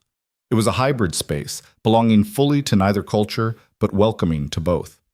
Ethan came by one afternoon, riding out from town with a wagon full of timber. He found Clara hammering posts into the ground while Rylan directed 2 Kiowa workers on the barn construction. Thought you could use this, Ethan said, gesturing to the lumber. Red oak. Good quality. Should last decades if you treat it right.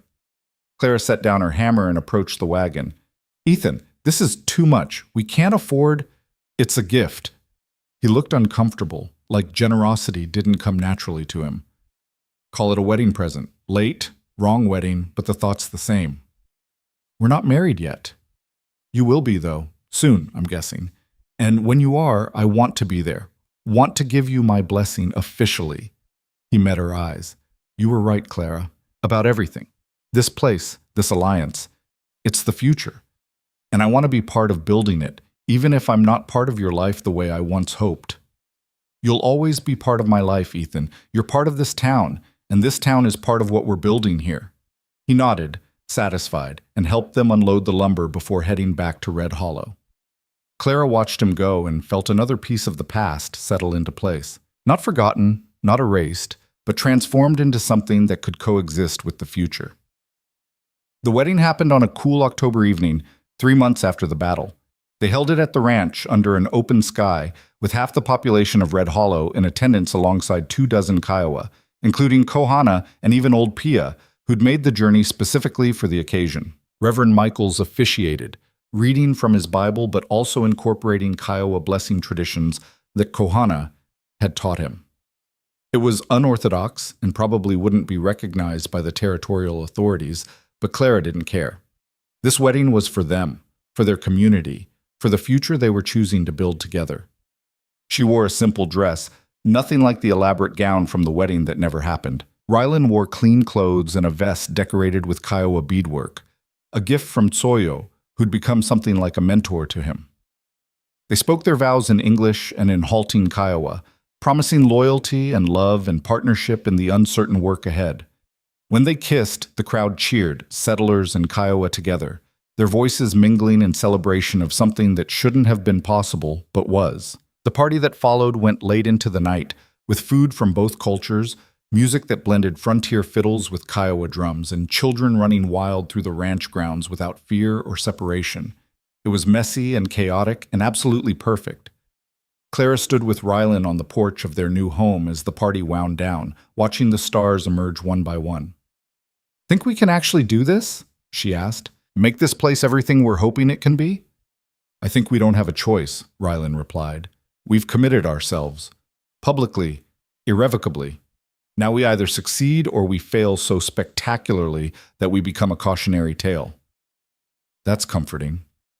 "I try." He pulled her close, and she rested her head on his shoulder. "But Clara, seriously, we've survived everything the frontier has thrown at us. Separation, captivity, violence, impossible odds. A ranch and an alliance? After all that, it seems almost manageable." Clara laughed, almost being the key word. They stood in comfortable silence, and Clara thought about the journey that had brought them here. The wedding interrupted the desperate ride into Kiowa territory, the hunt that proved their worth, the battle that forged an alliance, and now this. A ranch on the edge of two worlds, a marriage between two people who'd been torn apart and found each other again, a future that was uncertain but no longer impossible. In the distance, she could hear Kohana talking with Sheriff Grant, their voices low and serious as they discussed boundary disputes and trading protocols. Could see Ethan dancing with Sarah Chen, both of them laughing at something. Could see Kiowa and settler children playing together, teaching each other games and words and languages they were only beginning to learn. It wasn't perfect.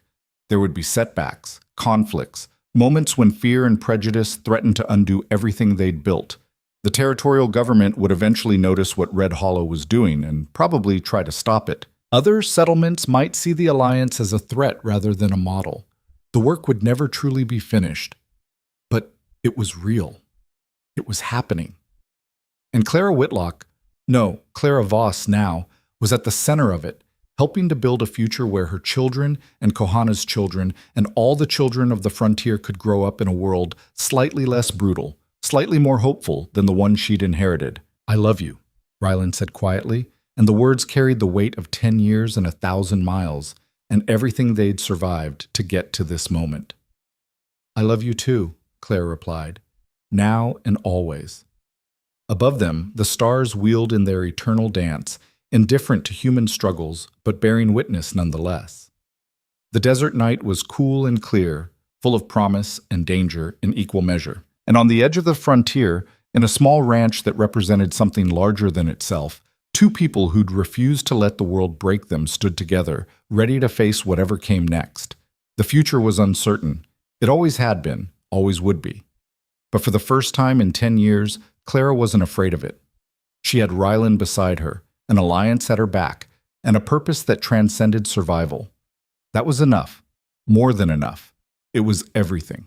And under the vast desert sky, with the last sounds of celebration fading into peaceful silence, Clara Voss closed her eyes and let herself believe in tomorrow.